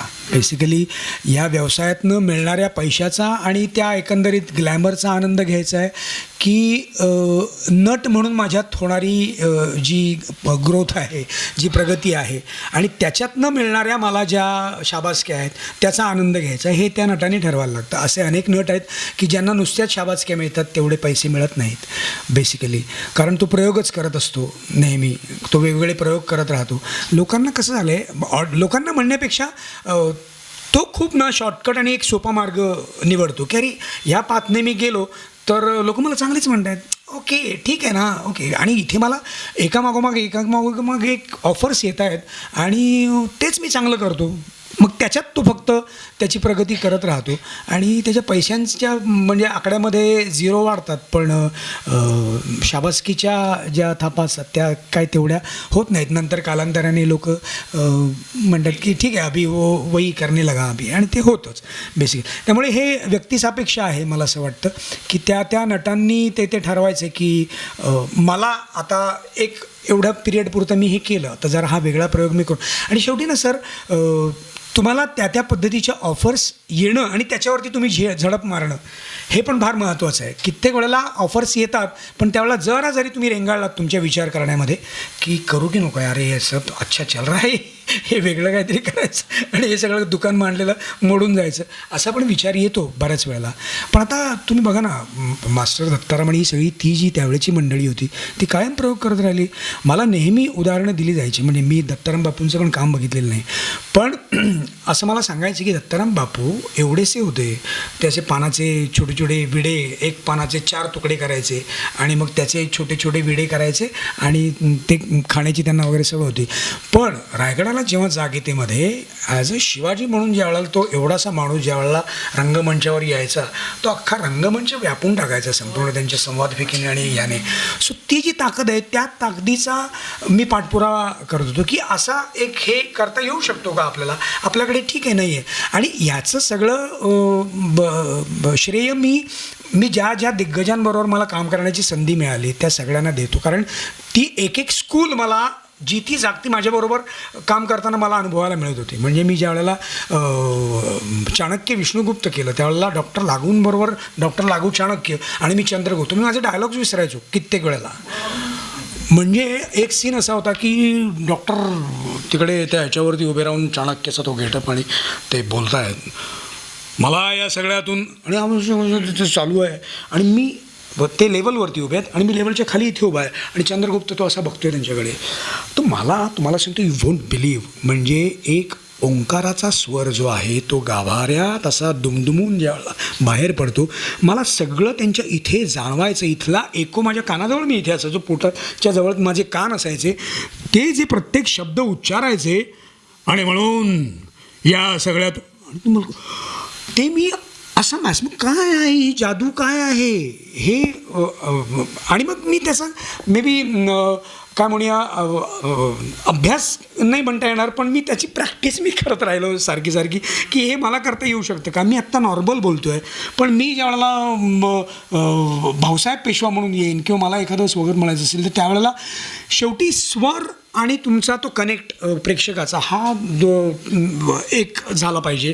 तर त्यामुळे दिल्लीच्या सिंहासना हे बोलताना मी दिल्लीच्या सिंहासनापर्यंत नाही, मजा नाही येत आहे, तर मला तो ते सगळं आणलाच पाहिजे. खामोश हे म्हणताना खामोश झालाच पाहिजे, तो खामोश म्हटल्यावर तो नाही होणार. सो ही जी जादू आहे ती शिकायला पाहिजे आणि ते यायलाच पाहिजे आपल्याला. त्यासाठी मी खूप प्रयत्न केले, खूप मेहनत घेतली आणि ते होत गेलं.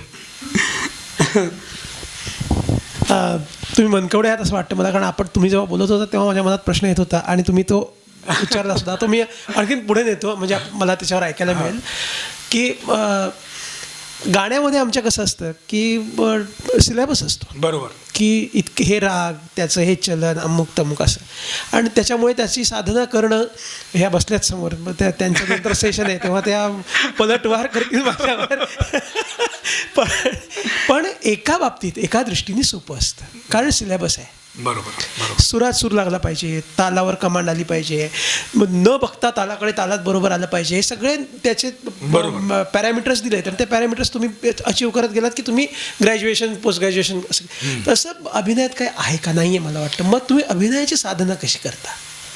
म्हणजे तुम्ही एक त्याचं उत्तर दिलं म्हणून खरं तर हा प्रश्न माझ्या मनात होताच, आणि तुम्ही त्याचं उत्तर दिलं, तर ते उत्तर थोडं आणखीन विस्ताराने तुम्ही द्यावं असं मला वाटतं. नाही, मला असं वाटतं की ती साधना म्हणजे तुम्ही जागरूक असणं बेसिकली. अभिनेत्याने हे कायम म्हणजे हे शिक्षण जे आहे ते संपतच नाही, एकतर मुळात संपत नाही. जितक्या व्यक्ती तितक्या प्रवृत्ती आहेत. म्हणजे इथे बसलेली कोणीही एक व्यक्ती दुसऱ्यासारखी नाही आहे, कोणीही एका व्यक्तीचं मन कोणाही दुसऱ्यासारखं नाही, कोणाही एकाचं बोलणं दुसऱ्यासारखं नाही, कोणाचं एका चालणं दुसऱ्यासारखं नाही, प्रत्येकाचं वेगवेगळं आहे. या प्रत्येक व्यक्तीला तुम्ही स्वतःमध्ये किती सामावून घेणार आहात. सो तुम्हाला एक कॅरेक्टर पोर्ट्रे करताना हे करताना काही काही वेळेला कॉम्बिनेशन्स करायला लागतात, काही काही वेळेला नाही मी सर आहेत ना, हे सर म्हणजेच ते कॅरेक्टर आहे हे डोक्यात आहे. मी एक काळोखाच्या सावल्या नावाचं नाटक केलं होतं की ज्याच्यात मी 23 वर्षाचा होतो आणि तो 70-75 वर्षाचा म्हातारा आहे असं ते होतं. आणि पहिल्या अंकामध्ये तो अण्णा खोत आहे, अण्णा खोत म्हणजे गावचा खोत आहे, आणि एकदम दरारा गावामध्ये वगैरे, आणि मलुष्टे वगैरे सगळी त्याची दुकानं बिकानं सगळं ते असतो तो. आणि त्याची मुलं जी आहेत ती व्रात्य आहे. व्रात्य म्हणजे मोठा मुलगा आहे तो चरसी, गांजा वगैरे पिऊन वगैरे त्यांनी वाट लावलेली स्वतःची. 2 नंबरचा मुलगा आहे तो नक्षलाईट झाला. आणि 3 नंबर एक मुलगी आहे, आता ती थोडीशी पायाने लंगडी आहे. ती मुलगी तिच्यावरती प्रचंड जीव आहे याचा, पण ती मुलगीसुद्धा मुसलमानाबरोबर पळून जाते, म्हणजे पळून जाते ती ह्याच्यामुळे. त्यामुळे हा जो त्याचा आहे ना तो पहिल्या अंकामध्ये त्याला फार कमी संवाद, फार कमी डायलॉग्स, आणि नुसताच त्याचा वावर एक दांडा असतो हातामध्ये त्याच्या. तो त्यांच्या पूर्वी गावाकडच्या लोकांमध्ये असं टॉक टॉक टॉक करत यायचं, आणि तो आला की तो दांडा ठेवणार तिकडे, टोपी काढून झाली की डोक्यावरून हात फिरवणार, आणि बायकोशी आलेच वाटतं असं चोरून दाराच्या आडनं बघते, आणि तेवढं त्याची नजर गेली की शिरा करून खात आहेत राणची, बाहेर या इकडे. इतकंच त्याचा सगळा तो हे वावर. आणि दुसऱ्या अंकामध्ये ज्या वेळेला हे सगळं त्याचं अधःपतन होतं, मानसिक अधःपतन संपूर्ण होतं, तर हा जो ताठरपणा आहे हा ताठरपणा संपूर्ण गेलेला आहे आता त्याचा. आणि दुसऱ्या अंकामध्ये तो पडदा उघडतो त्यावेळेला आपल्याला एक व्यक्ती म्हणजे काहीतरी असं लाईट दारामध्ये असं पडलेलं, आणि दारामध्ये असं काहीतरी विश्विषित काहीतरी दिसतं आपल्याला, पाठमोर असं काहीतरी.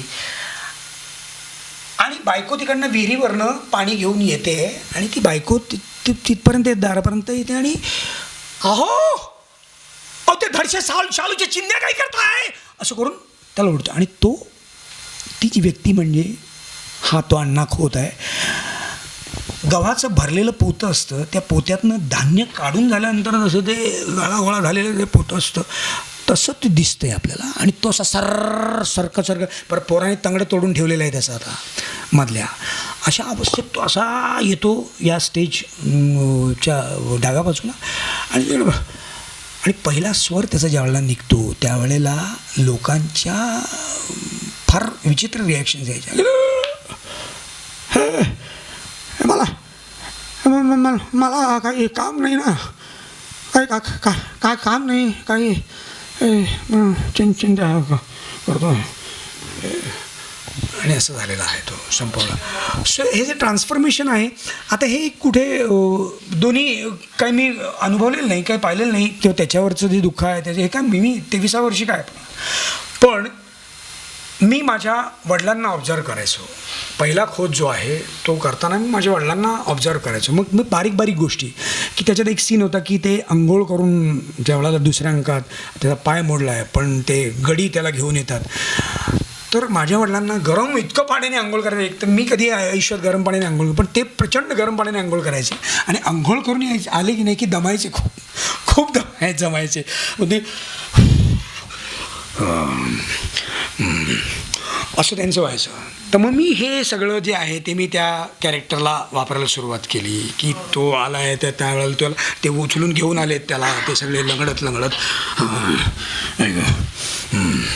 पांढरे चारा ते तिकडे ते इथे घेऊन ठेवी ते बस हां जा बस हे करायला लागलो. बरं त्या माझ्या काका जे होते त्या काकांना आता ही कॉम्बिनेशन्स म्हणतो आहेत. काकांना आमच्याकडे ना वडिलांना प्रत्येक वाक्य झाल्यानंतर किंवा काय म्हणायची सवय होती. हां किंवा काय म्हणजे काय झालं जेवण किंवा काय, हां मग नशील जेवलं तर जेवण घे किंवा काय असं किंवा काय बोलायचं.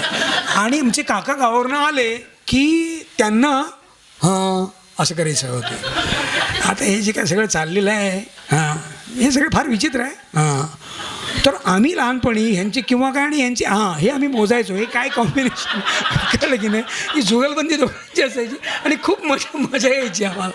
तर मग मी काय केलं काकांचं ते हां आहे ते हां मी ह्या कॅरेक्टरला वापरलं. कुठल्या या अण्णा खोताला की शिरा करून खात आहेत रानची. तर ते हळूहळू ती कॅरेक्टर तयार व्हायला लागलं. तर तुम्हाला ते सगळं कुठलं काय ऑब्झर्व करता तुम्ही ते कुठे बसवायचं, तुम्हाला कुठे त्याला अप्लाय करायचं हे तुम्ही प्रॉपर केलं की ते कॅरेक्टर सजायला सुरुवात होते. आणि मग ते तुम्हालाच खूप अवगत व्हायला लागतं. मग तुम्हाला फार काही करावं लागत नाही, ते कॅरेक्टर व्हायला लागतं, तयार व्हायला लागतं. आणि मग त्याचे रिस्पॉन्सेस येतात. आता कित्येक वेळेला मग मी नुसताच डायलॉग बोलायचो आणि बघून हां एवढं असं केलं तरी त्याला रिस्पॉन्स यायचा लोकांचा की सो ते होत जातं मग नंतर.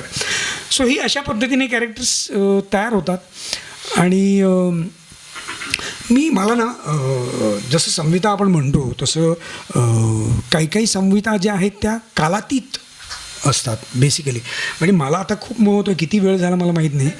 तर एक प्रेमपत्र नावाचं नाटक मी केलं होतं. तर प्रेमपत्रमध्ये तो अजय आणि ती उर्मिला म्हणजे एक उधळून टाकणारं जे प्रेम म्हणतो आपण, जीव ओवाळून टाकणारं प्रेम काय असू शकतं हे मी त्या कलाकृतीतनं अनुभवलं होतं. आणि तो नाटक ते नव्हतंच तर दोन अगदी टोकाची व्यक्तिमत्व असले दोन आयुष्य जी आहेत त्या आयुष्यांचा थेट संवाद नाही आहे, ती पत्ररूपाने ते एकमेकांशी त्यांचं बोलणं आहे. तर ते वामननी खूप छान बसवलं होतं. म्हणजे ते तुम्हारी अमृता जर सगळ्यांना तुम्हाला माहिती असेल जे शबानाताई आणि फारुख शेख करायचे जावेद सिद्दीकींचं, तर ते भाषांतर नव्हतं तर रूपांतर होतं. त्याचं माहोल वेगळा होता. म्हणजे तुमचं वाई बीचा सगळा माहोल होता त्याच्यामध्ये. आणि ती जी कॅरेक्टर्स होती ती फार लवेबल अशी कॅरेक्टर होती. म्हणजे मला ही नाटकं आहेत ना ही करायला ह्या लोकांबरोबर मिळणं हे माझ्यासाठी प्रत्येक माझं स्कूलिंग झालेलं आहे. म्हणजे मी भक्तिताईंबरोबर रंग माझा वेगळासारखं नाटक केलं होतं ज्यात 3च पात्रं होती, भक्तिताई, मी. आणि मी त्यावेळेला मला प्रेक्षकाचीच भूमिका होती खरं तर बेसिकली, कारण तो पाय तुटलेला असा लेखक आहे मैत्रेय नावाचा, आणि त्याला तिने डांबून ठेवलेलं आहे, बांधून ठेवलं आहे खाटेवरती, आणि तिचा वावर संपूर्ण स्टेजवरती, आणि ती त्याला डॉमिनेट कसं करते वगैरे हे सगळं होतं. मग त्याचं धडपडून ते जीव वाचवणं वगैरे सगळं ते होतं. पण मी बघत राहायचो की काय बाई आहे, काय चला आत्ता अशी आहे, आत्ता हसते, आत्ता रडते, काय चाललं आहे काहीचं, बापरे. सो हे सगळं बघायला मिळतं. निळूभाऊंबरोबर रणदोघांचे सारखं नाटक मला करायला मिळालं, आजोबा आणि नातवासारखं आहे. नीनाताईंबरोबर हे प्रेमपत्रसारखं, आणि सगळी दिग्गज मंडळी आहेत. एक एक हे म्हणजे एक स्कूल आहे, ते युनिव्हर्सिटी आहे. सो ह्यांच्याबरोबर काम करता करता बरंच काही शिकलो, आणि मग ते माझ्या कामात अप्लाय करायचा प्रयत्न करत होतो. तर प्रेमपत्रमधलं तो जो सीन आहे तो मला तुम्हाला खरंच आवडेल. हे काय ते आता असं झालेलं आहे की हे जे दोघं लहानपणापासूनचे मित्रमैत्रिणी आहेत, उर्मिला आणि जय, आणि ते खूप प्रेम आहे दोघांचं. पण आता जय दुसरीकडे शिफ्ट झालेला आहे, कारण तो पॉलिटिक्समध्ये आलेला आहे, राजकारणामध्ये आलेला आहे, आणि तो आता खूप मोठ्या हुद्द्यावरती जायला लागलेला आहे. आणि ही आर्टिस्ट आहे, कमर्शियल आर्टिस्ट, त्यामुळे स्वच्छंदी जगणं खूप छान मस्त आणि उधळल्यासारखं प्रेम करणं अशी ती बाई आहे उर्मिला. आणि आता गंमत अशी झालेली आहे की उर्मिलाने जयला पाठवलेली काही पत्र मीडियाच्या हाती लागलेली आहेत, आणि त्याची वांगी झाली, त्याचं तिकीट मिळणार आहे, आणि त्याचं पुढे आता सगळं असं आहे, गोंधळ आहे. आणि त्यांनी तिला आता पत्र पाठवलेलं आहे की एक काम कर, तुझ्याकडे सगळी जी पत्र आहेत ती फाडून टाक, आता जाळून टाक प्लीज, कारण मीडिया आता खूप आणि सगळं वाट लागेल ना, सगळी गोंधळ होईल तो. आणि मग त्या दोघांचा संवाद, आणि मग कसं आहे ते सगळं आहे.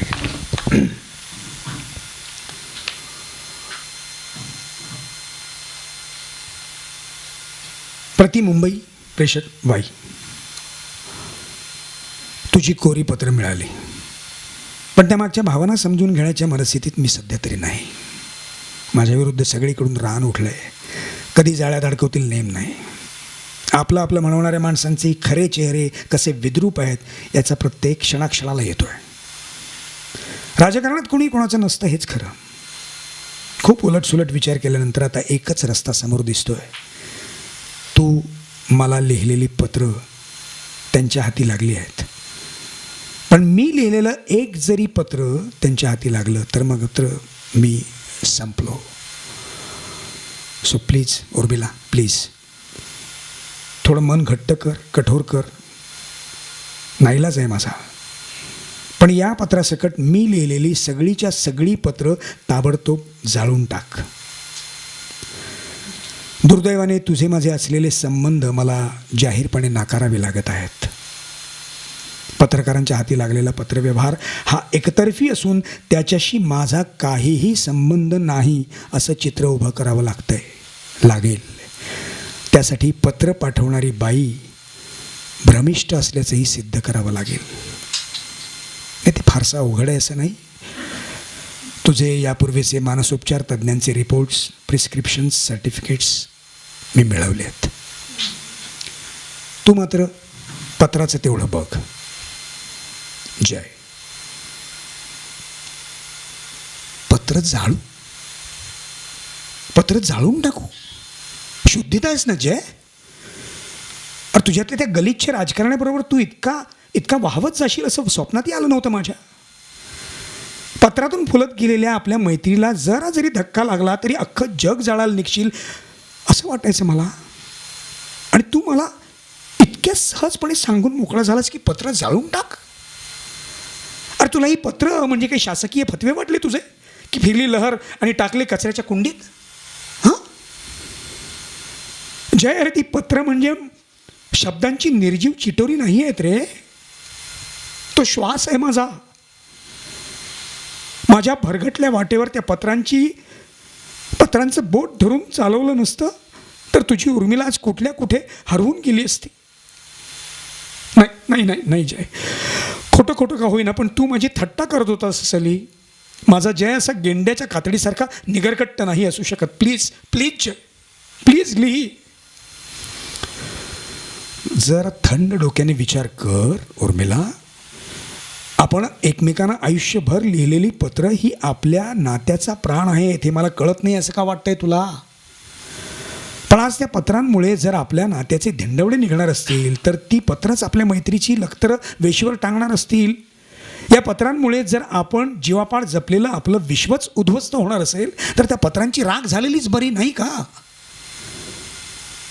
अगं उर्मिला, आपलं नातं कधीच या निर्जीव चिठोऱ्यांच्या पलीकडे गेलंय. त्यांच्या असण्या नसण्यावर विसंबून राहावं इतकं आपलं नातं कमकुवत आहे का? हां, हे बघ, वेळ कमी आहे उर्मिला, मी सांगतोय तसं कर. ही वाद घालत बसण्याची वेळ नाही आहे.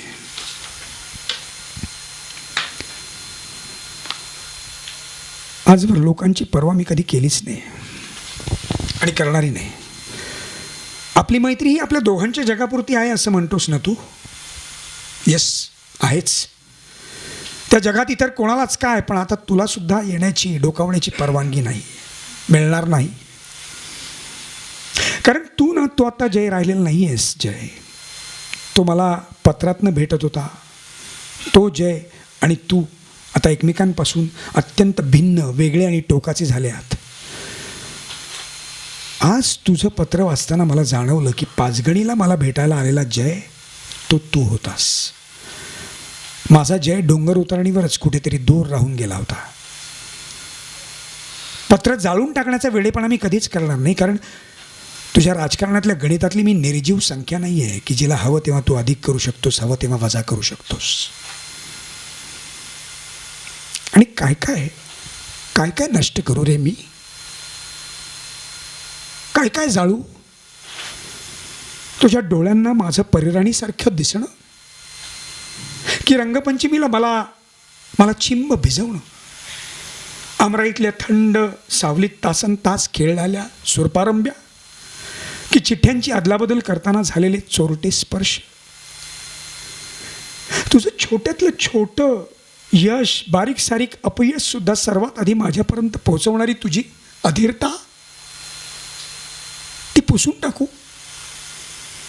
माझं ढासळणं, तुझं मला सावरणं, माझ्यासाठी तळमळणं, कसं कसं कसं नष्ट करू रे मी हे सगळं? त्यापेक्षा सरळ सरळ मला मरायला सांग. मैत्री मैत्री म्हणून इतकी वर्ष ओराशी धरून बसले होते, त्या मैत्रीचं कलेवर करून टाकलंस तू. मारलीस आपली मैत्री, मारलीस तू. मैत्री तू मारलीस, आता नातं मी संपवते. उर्मिला, मला थोडं समजून घे. उर्मिला, समजून घेतलंसच तर. अरे काल रश्मी आली होती माझ्याकडे, बरोबर अभिजित आणि संग्रामही. मला विनवायला आली होती की जयला वाचव, कारण काही असलं तरी त्यानं प्रेम केलं आहे तुझ्यावर. तिचं भवितव्य तुझ्या भवितव्याशी बांधलं गेलं आहे. तिचे हात अधूनमधून अभिजितच्या, संग्रामच्या डोक्यावरनं फिरत होते. थरथरणारे हात कसला आधार देणार रे त्यांना? नाही, कुंपणावर गोवणाऱ्या बेवारशी गवताचं जिणं त्यांच्या वाटेला यायला नको आहे. रश्मी रडली नाही, पण जर तिच्या मनातलं दुःख अश्रू होऊन बाहेर पडलं असतं ना, तर त्यात सगळं जग वाहून गेलं असतं. मी रश्मीचं दुःख समजू शकते. आता मला कळलंय, दुःख जाणून घ्यायचं असेल तर आईच व्हावं लागतं असं नाही, स्त्री असण्याचीही गरज नाही. नाही, मी त्याग वगैरे काही करत नाही आहे, पण माझ्याकडे रश्मीला देण्यासारखं दुसरं काहीही नाही. मला फक्त स्वतःवरच सूड उगवता येतो, दुसऱ्यांवर नाही. तुझी सर्व पत्र बाहेर काढून ठेवली आहेत, येऊन घेऊन जा आणि त्याचं काही कर. मी निघाले कायमची. उर्मिला जाते आणि त्याच्यानंतर तिचं संपूर्ण उत्तरक्रिया चाललेली आहे संपूर्ण. आणि तिकडे ह्याचं अध्यक्षीय ते कंडोलन्स स्पीच आहे. माननीय संपादक महोदय, नुकताच ख्यातनाम चित्रकार उर्मिला इनामदार यांचा पार्थिव देह स्वतःच्या हातांनी अग्नीच्या स्वाधीन करून परतलो आहे. मला तिथे बघून, तिचे अंत्यसंस्कार करताना बघून पत्रकारांच्या भिवाया उंचावल्या होत्या, हे माझ्या नजरेतून सुटलेलं नाही. पापण्यांच्या कडांना न जुमानता काही अश्रू गालावर उघळलेच. माझ्या आधीच काही पत्रकार छायाचित्रकारांनी ते टिपून घेतलं. हे देखील त्या अश्रूंचा, त्या माझ्या मनस्थितीचा कोणी काही अन्वयार्थ लावण्याआधीच मी काही सांगणार आहे जाहीरपणे. उर्मिला नावाच्या त्या सळसळत्या वादळाला समजून घ्यायचं तर आपल्या रूढ सामाजिक चौकटीची, व्यावहारिक परिभाषेची मोजपट्टी वापरून चालणार नाही. तिचे रंगच इतके उत्कट की आपले कॅनव्हासच थिटे पडतील. जणू पिकासोचं पेंटिंगच, जे शब्दात मांडता येत नाही, फक्त अनुभवता येतं. ती आपल्या या जगाची रहिवासी नव्हतीच, तिचं जगच वेगळं होतं. काही काळ का होईना मी तिच्या जगात, ती माझ्या जगात आली. माझं जगणं तिनं समृद्ध केलं, उजळून टाकलं. न कळत्या वयापासून ते अगदी तिच्या शेवटच्या श्वासापर्यंत आम्ही एकमेकांना खूप पत्र लिहिली, शेकडो पत्र. त्या पत्रांनी आम्हाला असं घट्ट बांधून ठेवलं होतं की आम्हाला वेगळ्या सप्तपदीची गरजच नव्हती. होय होय, तिची आणि माझी मैत्री होती. जगावेगळं नातं होतं हे, पण ते जाणून घ्यायचं असेल तर त्याला उर्मिलाचीच नजर हवी, तिच्यासारखंच मन हवं. दुर्दैव माझं की उर्मिला नावाचं आभाळ माझ्याही नजरेत मावलं नाही. उर्मिला गेली तरी ती आज आपल्यातच आहे. तिच्या पेंटिंगच्या रूपानं, आठवणींच्या रूपानं, तिनं पाठवलेल्या पत्रांच्या रूपानं.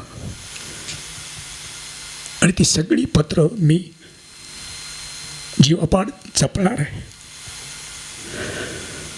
ती माझी सखी होती, तो माझा आधार होता, ते माझं प्रेम,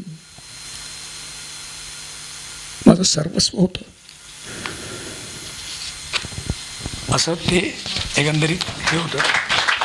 तुम्हाला दिसत नाही प्रॉपर. त्यामुळे नाटक पानिपत ही कादंबरी आपल्याला माहिती आहे आणि ती अत्यंत विस्तीर्ण पट असलेली कादंबरी, तितकाच विस्तीर्ण अवकाश वापरून नाट्यरूपात आली रणांगण या स्वरूपामध्ये.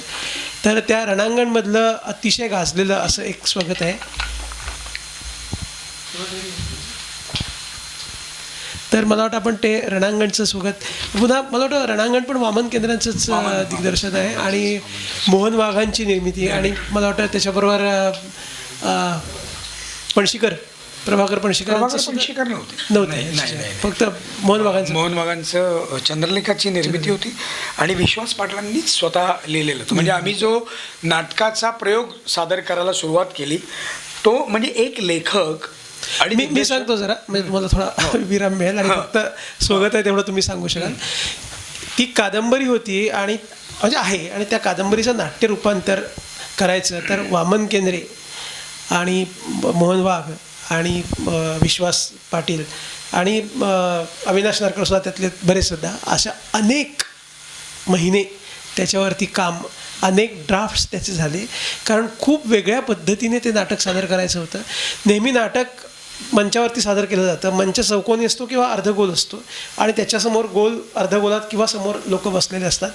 या नाटकाचा जो पट विस्तीर्ण आहे तो विस्तीर्णता त्याची जाणवावी म्हणून असा विचार केला गेला की श्रोते मध्ये असावेत आणि श्रोत्यांच्या भोवती संपूर्ण गोल हा मंच असावा आणि त्याच्या विविध भागांवरती त्यातली विविध दृश्य व्हावीत, अशा विचारापासून त्या दिग्दर्शनाचा विचार केला गेलेला होता आणि तो प्रयोग होता. आणि म्हणून एकदा पानिपतसारखी इतकी मोठी कादंबरी लिहून झाल्यानंतरसुद्धा नाटकासाठी त्याच्या 7 ते 8 संहिता लिहून काढायचा सुद्धा पेशन्स पाटलांनी दाखवला होता आणि त्याच्यावरती वामन केंद्रांनी तो विचार केला होता. आणि ह्यासाठी जे सगळं लागेल, निर्माता म्हणून ह्या सगळ्या गोष्टींना ॲकोमोडेट करायचं, समजून घ्यायचं आणि त्याला प्रोत्साहन द्यायचं. आणि एक निर्मात्याची नजर असते, त्या निर्मात्याच्या नजरेने की हे बरोबर आहे की नाही, जाणार की नाही जाणार, हे पुन्हा सांगत राहायचं. हे सगळं काम मोहन वाघाने केलं होतं. असा तो भव्य असा प्रोजेक्ट होता. मुद्दाम मी तुम्हाला थोडक्यात सांगितलं कारण का की ते सतत बोलत आहेत. माझ्यापेक्षा हा सगळा भाव त्यांनी खूप जास्त चांगला सांगितला असता, परंतु ते स्वगतासाठी आणि त्यांच्या प्रेझेंटेशनसाठी त्यांचा आवाज रिझर्व्ह व्हावा म्हणून मी हे सगळं सांगून घेतलंय. तर त्यातलं आपण मग असं म्हटलं होतं की तिथली दोन स्वगत आपण एक घेऊया. आपण एक खरं तर एक स्वगत आहे ते वा श्रीमंत वा हे जे शेवटचं कोलॅप्स होण्याचं स्वगत आहे ते आपण करू. पण दुसऱ्या स्वगताविषयी मी सांगतो फक्त की ज्याच्यामध्ये काय म्हणूया की एक विचार किती कालातीत असतो, म्हणजे तो कुठल्याही काळात तो करेक्ट असतो. वामन आणि विश्वासरावांनी ज्या वेळेला हे लिहायला घेतलं त्यावेळेला सरांनी सांगितल्याप्रमाणे तो 11वा खरडा जो होता, 11 वेळा पुन्हा रिराईट करून ते नाटक जे होतं ते पूर्ण नाटक आम्ही सादर केलं होतं. तो सादर करत होतो 11वा खरडा होता. तर त्याच्यात राजकारण्यांना आणि कुठल्याही काळातल्या कुठल्याही पक्षाच्या कुठल्याही याच्या राजकारण्यांना असेच चाबकाचे आसूड मारलेले होते त्या भाऊसाहेबांच्या स्वगतातनं की दिल्लीच्या सिंहासनापर्यंत पोहोचण्यापूर्वी आधी आपले स्वतःचे पाय खरंच बळकट असल्याची एकदा खात्री करून घ्या आणि मगच पुढचे पाऊल टाका. उत्तर हिंदुस्थानात मराठ्यांची काय प्रतिमा आहे? फक्त लुटेरे. महत्वाकांक्षा म्हणजे पराक्रमी पुरुषांची प्रभा, पण तिचे पंख सुद्धा पोलादी असावे लागतात जनकोजी. इथे शिवाजी होण्यासाठी प्रत्येकाने गुडघ्याला बाशिंग बांधले आहे, पण स्वराज्य तारण्यासाठी प्राणांची बाजी लावणारे तानाजी बाजी आजूबाजूला असावे लागतात. विश्वासराव दिल्लीच्या सिंहासनावर मराठा या नुसत्या कल्पनेनेच आमचेही अंग मोहरून जाते. पण नुसते औटघटकेचं सिंहासन बळकावून जन्माचे हसे कशासाठी करून घ्यायचे? विसरलात की काय महाराजांची शिकवण? जेवढ्या मुलखातून आपला घोडा दिमाखानं दौडेल तेवढ्याच भूमीवर आपला हक्क सांगावा. जिंकलेल्या परिघात आधी प्रशासन राबवावे आणि मगच पुढे झेप घ्यावी. तुम्हाला काय वाटतं? आम्ही अनभिज्ञ आहोत. अहो, एका बाजूने नेवाड, मारवाड, जाट, शीख, इकडे गंगे यमुनीकाठचे रोहिले, पठाण, 18 पगड जाती दिल्लीसाठी वखवखलेल्या आहेत. आणि या अशा क्षणी आम्ही जर त्या अली गोहराला गादीवर हुसकावला तर या भूमीतले आणि भूमी बाहेरचे मुसलमान एक होतील आणि आताशा कुठं आकार घेत असलेल्या आपल्या हिंदू मुसलमान एकजुटीला नेस्तनाबूत करतील. एवढं साधं राजकारण तुम्हालाही कळू नये मल्हार काका? सत्ता मिळवणं कठीण नसतं, पण ती पचवायला, रिचवायला आणि टिकवायला असामान्य धैर्य लागतं. फक्त लुटीच्या आणि खंडणीच्या साखळीवर राज्य चालत नाहीत, दौलती उभ्या राहत नाहीत, तर ठोस प्रशासन, भरभक्कम आर्थिक घडी, संरक्षणाची पोलादी तटबंदी आणि शिवाजी राजांसारखं उच्च ध्येयाचं अधिष्ठान असेल तर मानी मराठ्यानं तुम्ही दिल्लीच काय पण इंद्रपदावर सुद्धा आपला दावा सांगू शकाल. अशा पद्धतीचं खूप मोठं स्वगत. याच्या पुढेही खूप आहे सीन. सो विश्वासरावांनी आणि वामननी त्यातले विचार जे आहेत ते विचार इतके कुणीही बघावं केव्हाही बघावं आणि नाही हे असं व्हायला पाहिजे, हे असं झालं पाहिजे, हे असं घडलं पाहिजे असं म्हणावं इतकं त्यांनी ते त्या त्या काळातलं करून ठेवलं होतं.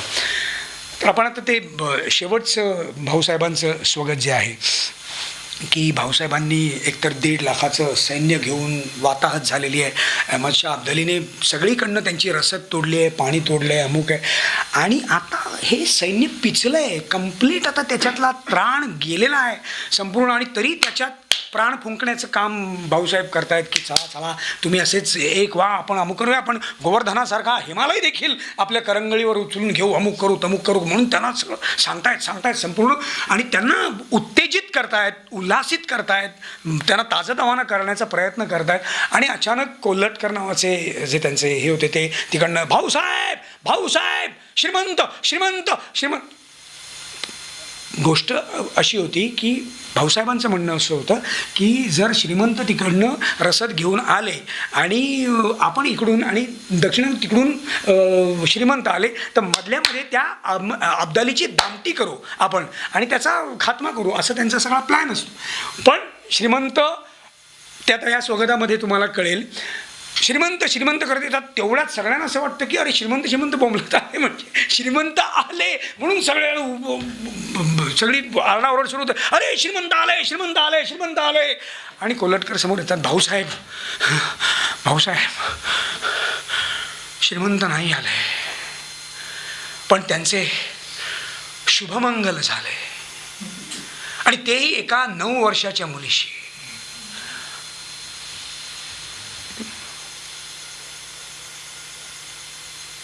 आणि श्रीमंतांसोबतच्या फौजा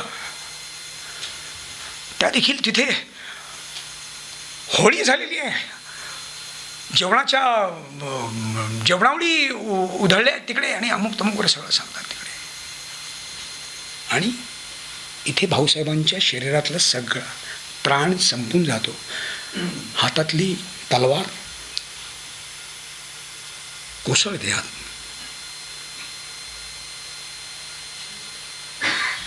वा श्रीमंत वा, तुम्ही पण काय निवडला आहेत हा मुहूर्त. इकडे रणांगणावर उपासमारीनं हैराण झालेली महाराष्ट्र लक्ष्मी पानिपतावर व्याकुळ होऊन टाचा घासते आहे, आणि तुम्ही तिकडे अंगाला हळद फासून या वयात गुडघ्याला बाशिंक बांधलेत. अहो तुमचा तिकडे रोखवत सजला असताना इकडे रणांगणावर वैरी मराठा लष्कराच्या पापड कुरड्या भासतोय. श्रीमंत वा, तुम्ही पण काय निवडला आहेत हा मुहूर्त. इथे इथे झाडाच्या पाल्यावर जनावरांआधी स्वार शिपाई तुटून पडतायत. साडूच्या मातीला पुरणपोळी मानून आम्ही आमच्या भुकेचा आग डोंग शंभरण्याचा यत्न करतो आहोत. श्रीमंत, उत्तुंग ध्येयाच्या अंड्या झुमरात अडकलेल्या आमच्या जिद्दी जीवाला ही अशी दुष्ट वार्ता ऐकवण्यासाठी श्रीमंत श्रीमंत तुम्ही पण काय निवडलाय तो हा मुहूर्त. अब्दाली सारख्या शत्रूच्या रेट्यापुढे आपले झेंडे सावरणार नाही, आणि पानिपतावर मराठा जिंकला तर तो आवरणार नाही. या हिशोबी वृत्तीने इथले हिंदू राजे, जाट, शीख, राजपूत, मुसलमान सगळे सगळे आपापल्या बिळात उंदरासारखे लपून बसले आहेत.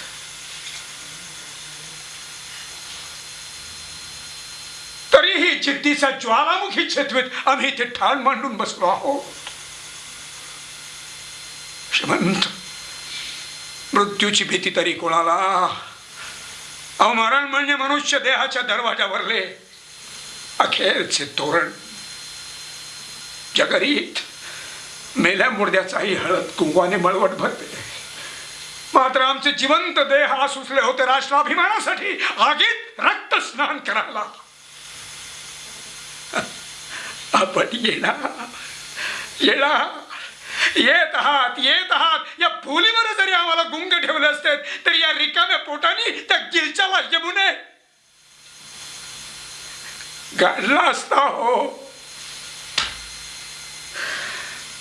लक्ष लक्ष नक्षत्रांचं तारांगण उद्ध्वस्त करण्यासाठी काळाने आणि मातेचा भरला मळवट पुसण्यासाठी बाळाने पण काय निवडलाय हा मुहूर्त. श्रीमंत श्रीमंत तुम्ही पण काय निवडलाय तो हा मुहूर्त.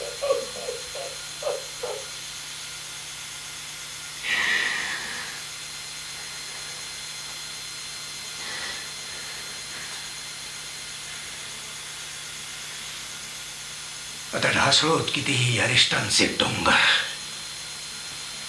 कोसळोत आभाळकडे, पावसोत नक्षत्रांचे मांडव, करुदे संकट सरितेला खुशाल तांडव. उद्याची सूर्य किरण फाकतील ती केवळ आमच्या ढाली तलवारीच्या ठेक्यावरच. जिवंतपणे आम्ही आग होऊन जळूच, आणि मेलो गेलो तरी असे काय लागणार आहे त्या मृत्यूच्या हाते.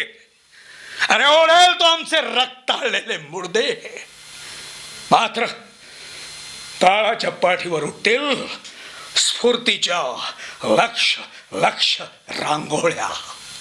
आमचं बलिदान भावी पिढ्यांना देईल याद. या पानिपतावरचा महासंग्राम छाडला होता केवळ देशाच्या एकजुटीसाठी, मातीच्या अस्मितेसाठी आणि स्वातंत्र्याच्या तुष्णेसाठी. हर हर महादेव. आणि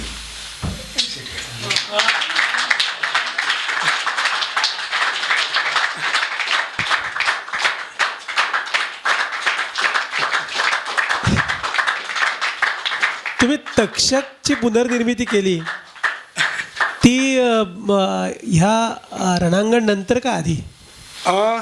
तक्षक याग हे 93 साली मी केलेलं होतं राज्यनाट्य स्पर्धेमध्ये. हां, नाही पुनर्निर्मिती म्हणतोय मुद्दाम मी. पुनर्निर्मिती रणांगण नंतर. हां, म्हणजे मला तर क्लू सापडतोय असं म्हटलं मी की तुमच्या मनात मुळामध्ये असलेला जो राष्ट्रभावनेचं जे स्फुल्लिंग आहे तर ह्या रणांगणमुळे अधिक चेतवलं गेलं आणि मग तुम्ही तक्षक याग करायला घेतला. तक्षक याग हे नाटक कदाचित आपल्याला माहिती असेल, तर तक्षक याग हे नाटक आता नाही, सर, सांगितलं. आधी तुम्ही आता म्हणालात रणांगणचा शेवटचा प्रयोग होता आणि मोहन काकांनी जाहीर केलं होतं की हा आता शेवटचा प्रयोग. कारण आतमध्ये जी खरं तर मराठी आणि याच्यामध्ये बेदिली आणि सगळं जे माजलेलं होतं ते तिकडे आमच्या त्या प्रयोगात सुद्धा ते सुरूच होतं. हा मराठी माणसाला शाप आहे बेसिकली. आणि ते तिकडे प्रयोगांमध्ये सुरू झालेलं होतं. टिवला बावल्या करणं एक इतका राष्ट्रजागराचा एक इतका उत्तम हे आपण करतो आहोत, तर तिकडे ह्याला काही स्कोप नव्हता. प्रेक्षकांकडनं काही रिॲक्शन्स यायला सुरुवात झाली होती. मोहन वाघांना पत्र की अरे सीन चालू असताना काही मंडळी हसतात वगैरे, काय म्हणजे काय असतं असं वगैरे ते सगळं होतं. त्यामुळे त्यांनी नाटक बंद करायचं ठरवलं. आणि यू वोंट बिलीव्ह सर, मला हे माझं स्वागत होतं, मग आमची लढाई होते संपूर्ण. आणि त्याच्यानंतर तो अहमद शाह अब्दाली माझ्या पोटात तलवार खूप असतो आणि मी तो भगवा झेंडा काही सोडत नाही. आणि तो झेंडा घेऊन मी धरातीर्थी पडतो आणि त्या मधल्या लेवलला मी असं पडलेलो. आणि त्याच्यानंतर तो इब्राहिम खान गार्दी भाऊसाहेबाला शोधत येतो की अरे भाऊस्वामी कुठे आहात तुम्ही वगैरे अमुक वगैरे असं. ते एक छोटासा सीन होता. पण मी तिकडे आता मी मेलो आहे, सो मी निश्चित पडलं पाहिजे. पण तुम्हाला सांगतो तो झेंडा घेऊन मी हमसाहमशी रडत होतो की आता हे सगळं मला माझ्या समोरच्या प्रेक्षकांसाठी पुन्हा करता येणार नाही. हे संपलं. हे जे मला पोचवता येत होतं, हे जे मला माझ्या माध्यमातून मला जे काही सांगता येत होतं ते मला आता इथून पुढे करता येणार नाही.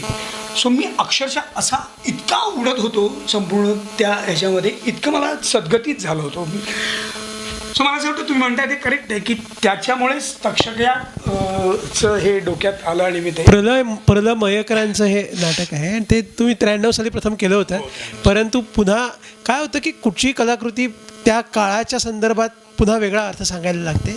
तर मी तक्षक याच्या संहितेबद्दल बोलत नाही, आपल्याला माहिती असेल तर चांगलंच आहे.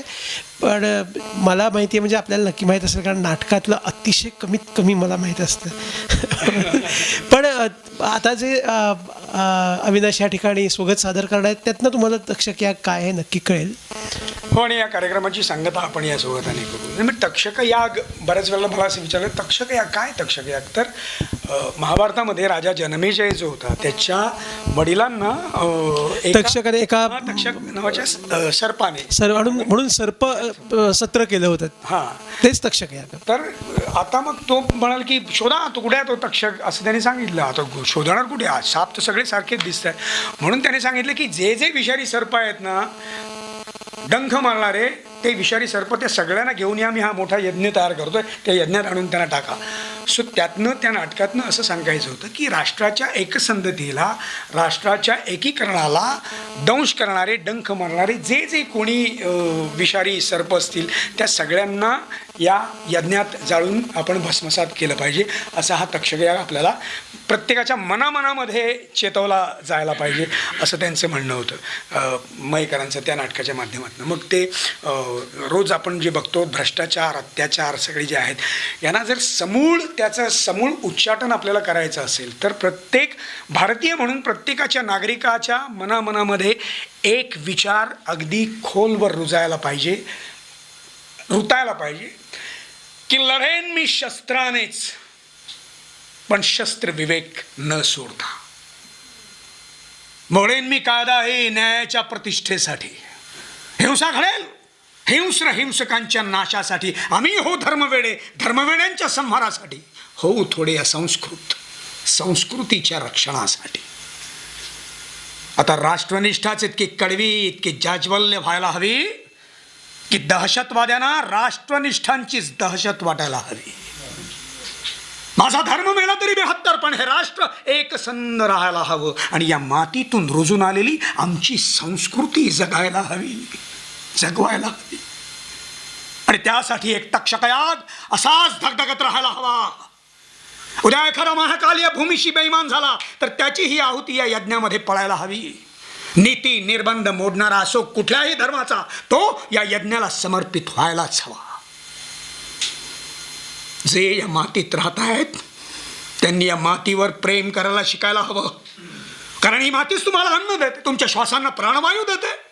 आपल्या लेकरांनी चालवलेल्या नांगराच्या फाळांनी ती आपला ऊर चिरून घेते आणि परत देते, पेरलेल्या दरेक दाण्यागणिक 1000 दाणे.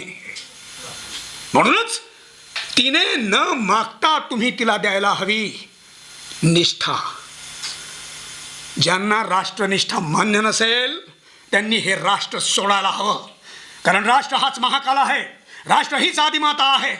धर्मसंस्थापकांच्या आधी या मातृभूमीचं स्तवन व्हायला हवं. या भूमातेच्या नावानं एक घोष व्हायला हवा. या देवी सर्वभूतेषु मातृरूपेण संस्थिता. नमस्तस्यै नमस्तस्यै नमस्तस्यै नमो नमः. हे ईश्वरा, मृत्यूकाळी माझ्या ओठांवर तुझं नाव न येता एकच मंत्र यावा, वंदे मातरम.